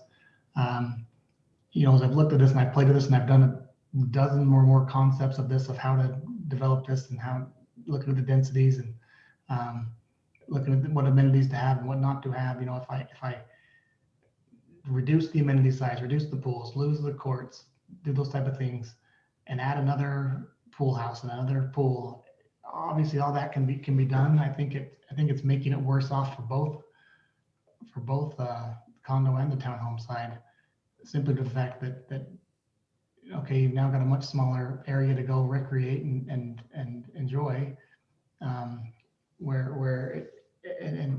I guess at the same time trying to balance density and trying to meet that goal of providing affordable housing. Well, and I think that's part of the issue that I've got is we're trying to combine a resort with an attainable housing project. What are your price points going to be on the townhome units?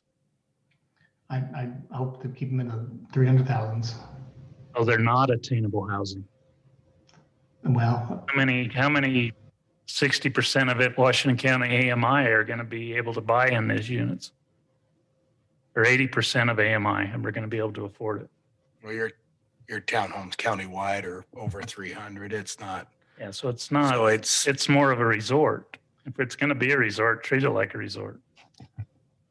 Or go the other way. I mean, the bottom line is, even if this was all townhomes in today's market, with costs where they are, I mean, you go stick a $22,000 building permit, water fees, and lumber on those. You're the under 300, or I mean, that the reality is where it is. I mean, the market just changed Heritage Point by 50 grand just with lumber and just costs in the last 6 months. Yeah. So again, it's a resort property, not an attainable housing project. but I don't think attainable housing's, I don't think the 200,000 is, if that's our benchmark for attainable housing there, we don't have that in Southern Utah. Unless there's subsidies.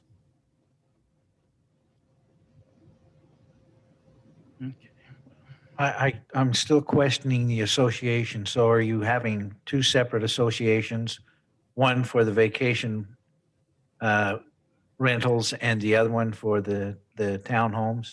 No, it'd be one association. And you're dividing the amenities differently. And so there will be a different charge for those within the resort area and those within the townhome area. Is that?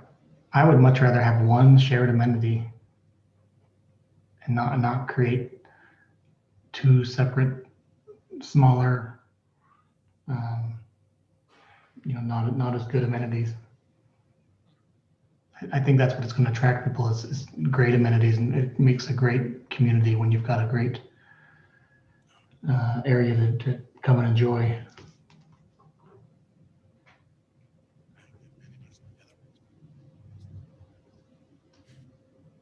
Any other comments, council?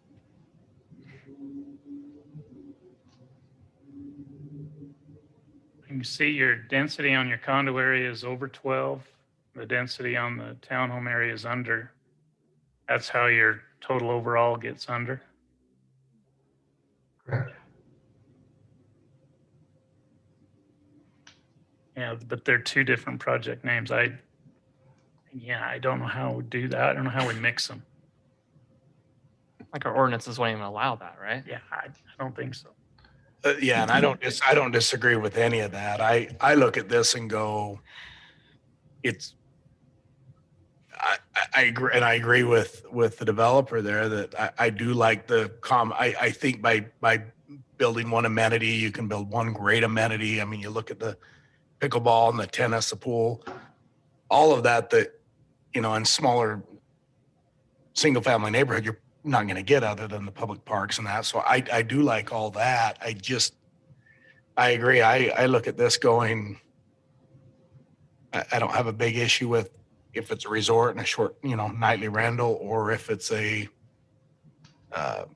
townhome project, or if it's broke up on the land in a way that it's both. You can separate. That you could separate it. And I think that can be done. I certainly, looking at the land I don't think I know these guys are obviously what they've developed and done is I think we would all agree are very nice. So, but I agree. I think there's either got to be some separation or it's got to be one or the other. And I think it'd be all of us a little more. And I think our ordinance I think we're going to run into that issue. Mayor, can I just comment on that? I think what Jarrett and Ben, you're both referring to is in the conditional use for nightly rentals. Is that what you're talking about? Yeah. Okay. Yeah, it does. Just so it's clear, it does say that generally speaking, the conditional use needs to apply to the whole project, but it does allow that the city council can approve it otherwise. But it's got to be designated and reviewed by the planning commission, showing which units are which. And then it's got to be a specific approval by the city council, approving that split. So it's possible, but it would be something you would have to review and approve. So what way could we provide the separation here that would be acceptable for council here? Like a fence between two subdivisions, dividing them off. I mean, if it was, I'd prefer a wrought iron fence to a masonry fence, but if there was some division that way, would that suffice? For me, yeah, it's two separate projects for sure. Well, one thing to keep in kind of back to Matt's kind of comment is that you got to remember if we're coming in with a PDs are mixed use. So for the mixed use, you're able to have obviously different uses within that zone. So that's kind of the beauty of doing a PD. Now, there's creative ways we could go about saying we're going to separate nightly rental from the typical townhome in there just by how we'd reconfigure some stuff on the site. It's still the same project. Just because you put a name to one of them and a name to another doesn't necessarily mean it's two separate projects, other than, yes, the nightly rental versus not. So I guess it's just semantics of how we're splitting it. But if it's a PD at the end of the day, you still have the ability to have mixed use within that PD. So I think the bigger agree question with is because that. how do we separate or dissect that use of the nightly rental versus the It's the conditional use thing that we've only granted those conditional use on a select few group of properties that are isolated. right. So that's what I'm saying is, then if we just recreate just how the site plan lays out with, I mean, because there's ways you can do that to then say, okay, you're only driving into the condo portion, but then you just walk through the fence, if you will, to get to the amenity. Well, you got to walk through the fence to get to the amenity anyway, because you got to close it all off. So you're now just not driving between two. I guess from the question back to council, would that be an acceptable way?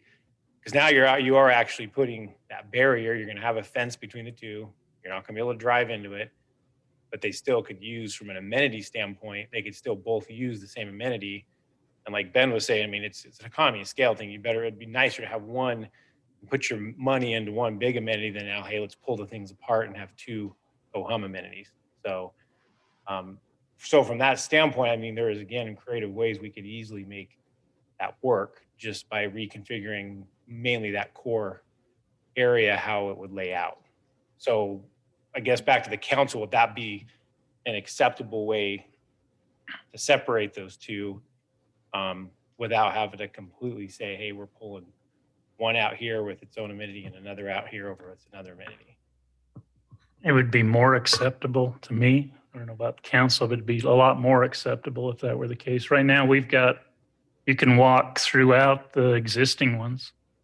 They're all public streets inside, and so you've got the ability for pedestrian to come through there. But if you live in that neighborhood, that isolated section, and every home around you is a vacation rental, you're aware of that when you buy it. Right. And it's not like, so really, I mean, in essence, it just comes down to the vehicular circulation is what it is. and the plating and Well, no, sure. I mean, everything the else. plating, obviously, you're going to have each of those, but those condos are going to be its own. And I They're would going to have say, their own spot, and then that whole parking is going to be part of common area because the parking is going to be part of a private roadway. Yeah. Where the main roadways will be public, but once you get to those parking areas around the condos, those are all private anyway. So, Mayor, can I make one other comment on this? To some extent, we're talking about somewhat artificial restrictions. You know what I mean? Because the ordinance does allow the council to make something like this happen if it wants to. No obligation to. It's just the option is there for you if you can feel satisfied about these issues. The other way to look at it too is, I mean, arguably they could bring this project to the council, get a conditional use permit approval for nightly rentals for the whole thing, and then record covenants that restrict those nightly rentals to only a portion of the project. You see what I'm saying? And so to some extent, there's more than one way for them to go about this. And they'd have to figure out how legally, what would be the. and we've done that on other project. projects, not with nightly rental, but with owner occupied. So we've had condo projects where we come in and say, okay, because we want to keep it to a certain level of attainability, if you will, that you can't come in and have all invest because you want a certain amount of FHA loans to be able to be attained in that as part of the deed restriction that goes on the plat says they have to have 60-40 split, a 60% owner occupied versus 40% rental. And so we've done something similar that's to a that. long-term rental. Excuse me? That's a long-term rental. No, well, long-term, correct. Yeah, it's not, that's not, No, it's but- the short-term rental that's Correct. But to Matt's point, you could come and say, okay, well, let's put a blanket over nightly rental on the whole project, but you could say again, only 60% could be nightly rental, 40%, and then they're just mixed in there with the whole thing. So, I mean, again, I'm just thinking of creative ways to skin the cat. And so, but then you're not also packing everybody that's all nightly rental into one spot. You know, they're just, That's how it's worked that way. That's my hesitation to vary away from it, is that it's been successful the way that we've done it. sure. And I don't know that I've heard problems from other communities when they're in areas where they're mixed. Right. And I have issues here with the illegal ones that all of a sudden pops up in a residential neighborhood. Couple of vacation rentals are in a residential neighborhood and they bring a completely different impact on the neighborhood than a occupied home. And go ahead, Robert. So sorry, I didn't mean to keep, probably a little bit of delay from the sound where, anyway, hearing you and hearing me speak. But I was saying we would definitely have in our CCNRs restrictions on the townhomes to not allow for nightly rentals. And then I think the question is raised, well, how do you enforce that? Well, what we've done, and it's worked very, very well with our staff amenities. And we check every single person that comes in there. We would know what unit they're coming from, what home they're coming from. And we find that right away, whether or not they should or shouldn't be in there. And of course, there's always going to be people that are trying to sneak and fool you, but it's worked very well for us. And it's in my opinion, the best way to regulate that, as opposed to just handing out key fobs to everybody and letting them have access, whenever they want. And so we would do the same thing here. And that's one of the main points of having a staffed clubhouse to control that.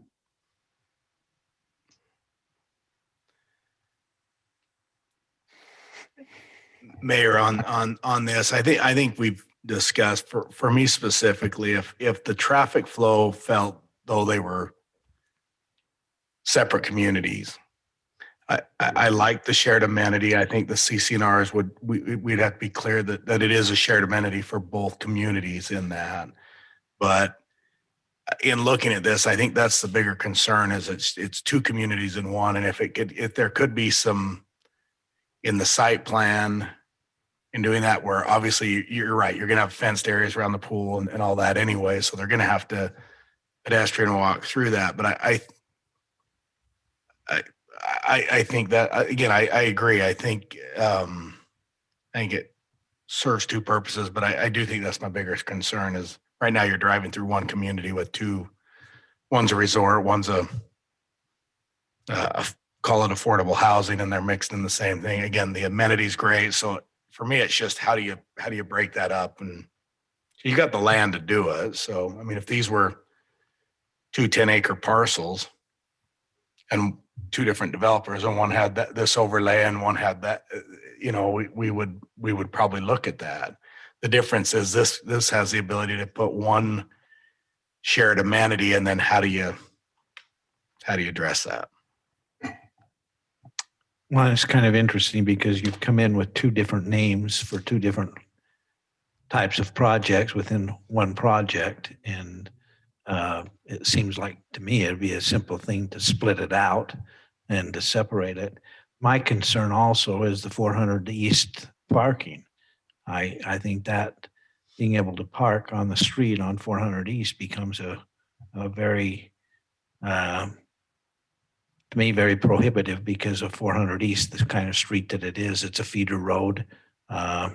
It's something that's used basically between Ivans and St. George and shared ownership in that street. And for us to provide parking on one side, and Ivans got a wall down the other side with no parking, and I think we create a real issue.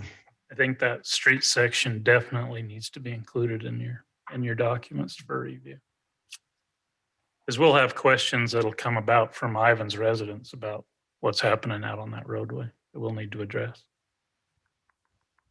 The overall parking on the site, that is the 2.81 overall. There's just shy of 3 stalls per. Yeah, that doesn't include any 400 East or Northtown parking. Okay. That's contained within. That's within the which is correct. Yeah, they've got plenty of parking on Yeah. site.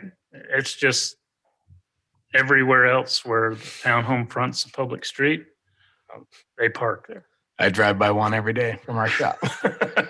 It's gonna Just be, happens. but again, it is, like I said, it does exceed the minimum by, almost 30%. So. They got good amount of parking. Okay. Well, have you got enough input, I do, Robert. Robert? Thank you, everyone. Thanks for your time and comments. We'll address these and be back to speak with you again soon. So thank you.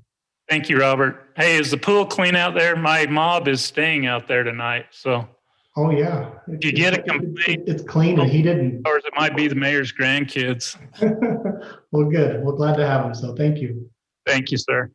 Can I, one thing, Mayor? Absolutely. So the section of the code I was referring to, Matt, was 17.20.260, where it talks about self-contained, a project where no public streets provide access to individual units that are not part of the project. Give me that reference one more time. 17.20.260, short-term residential properties. It's under the definitions. So to me, like, it needs to be self-contained. And maybe be creative in how that works out, but to meet the code, we need to do that. You could have pedestrian access one to the other. That we've got that in some of the existing ones. Yeah, and that's not a big deal. Okay, thank you guys. Appreciate it, Ben. Okay, thank you. Thanks, Robert.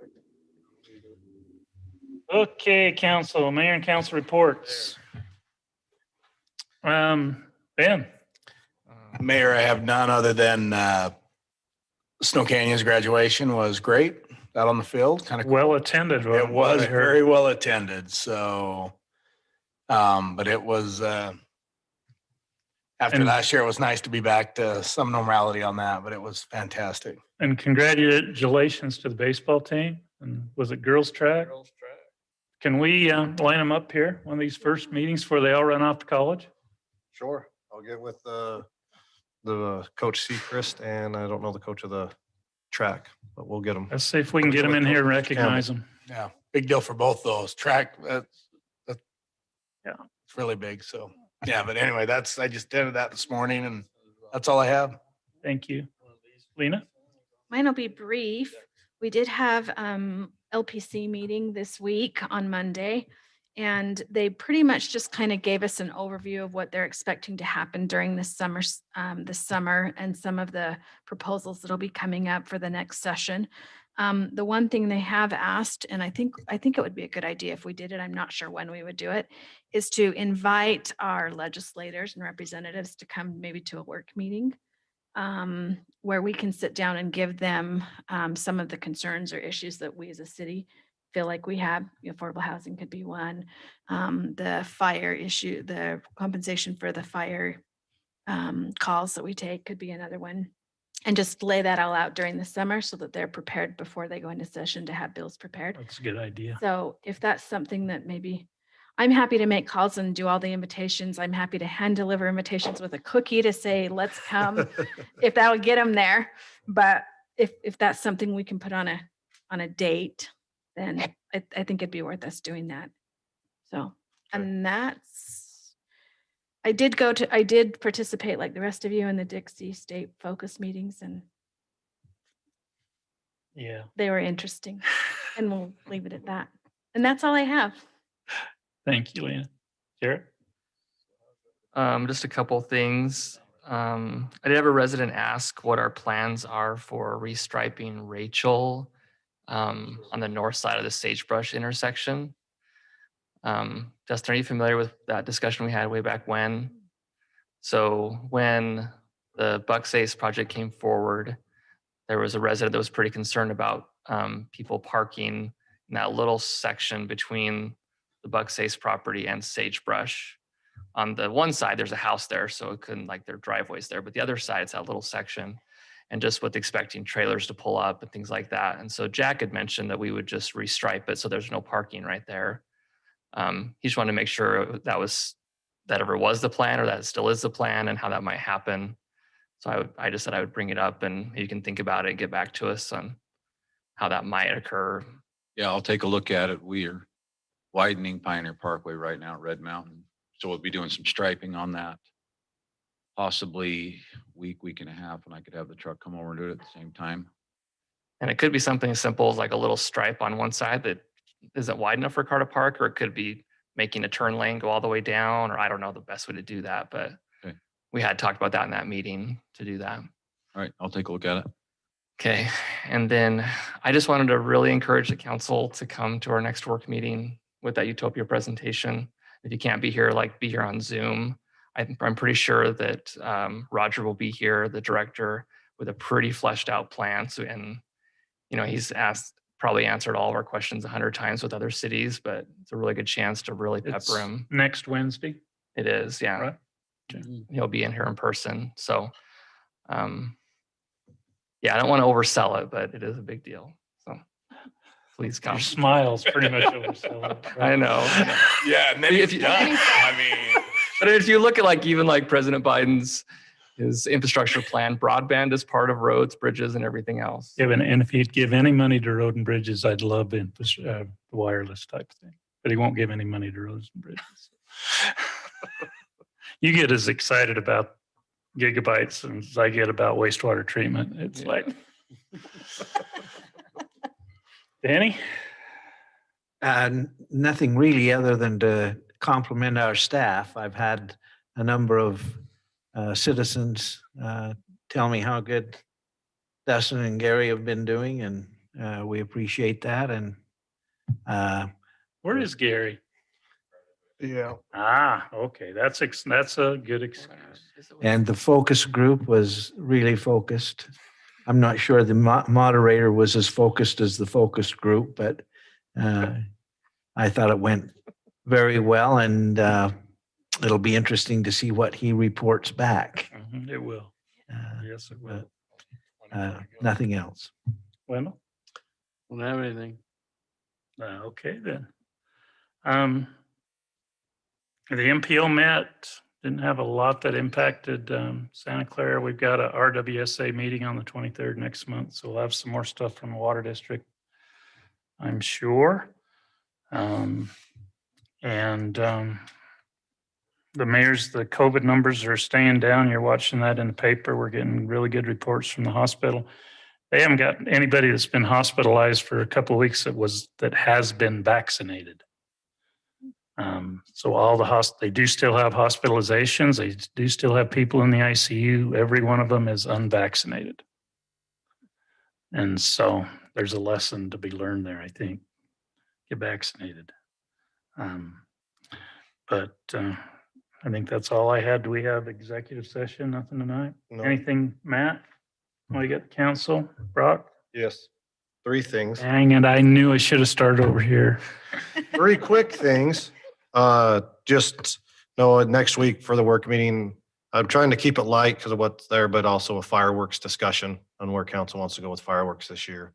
A lot of restrictions are coming out. Also, how I believe House Bill 128 was passed, that it's moving the fund balance. Municipalities can have up to 35%. And also UAMPs.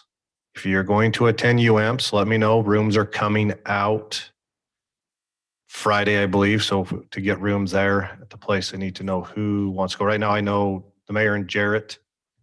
Denny, yes. Lena, yes. Yeah.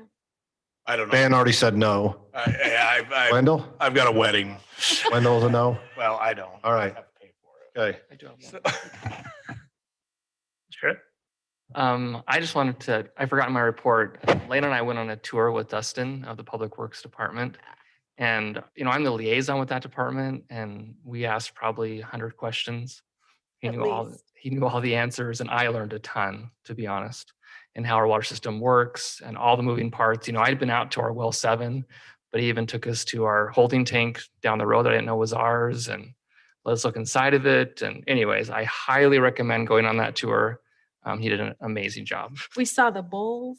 I mean, it was fabulous. It was Bowls on the west. Dustin, maybe that's Yeah. who I was Pulled talking out. about, was Yeah, talking it about was you. absolutely These guys. awesome. See, what I do, you would love. It's where the real happiness is in this life, is doing public work. Huh? Well, he knows his stuff, and he was Yes, he really does. absolutely fabulous. So Dustin thank is a you. great hand. Thank you. He's doing a great job in his in his spot too, and we appreciate that. Okay, anything from you guys? You're so easy. Brock, did you have anything else? Nope, that's it. Okay, I'd look for a motion to adjourn. So moved. Second. Got a motion by Jarrett and a second by Wendell. All in favor, say aye. Aye. Aye. Any opposed? Thanks, everybody. Appreciate everybody.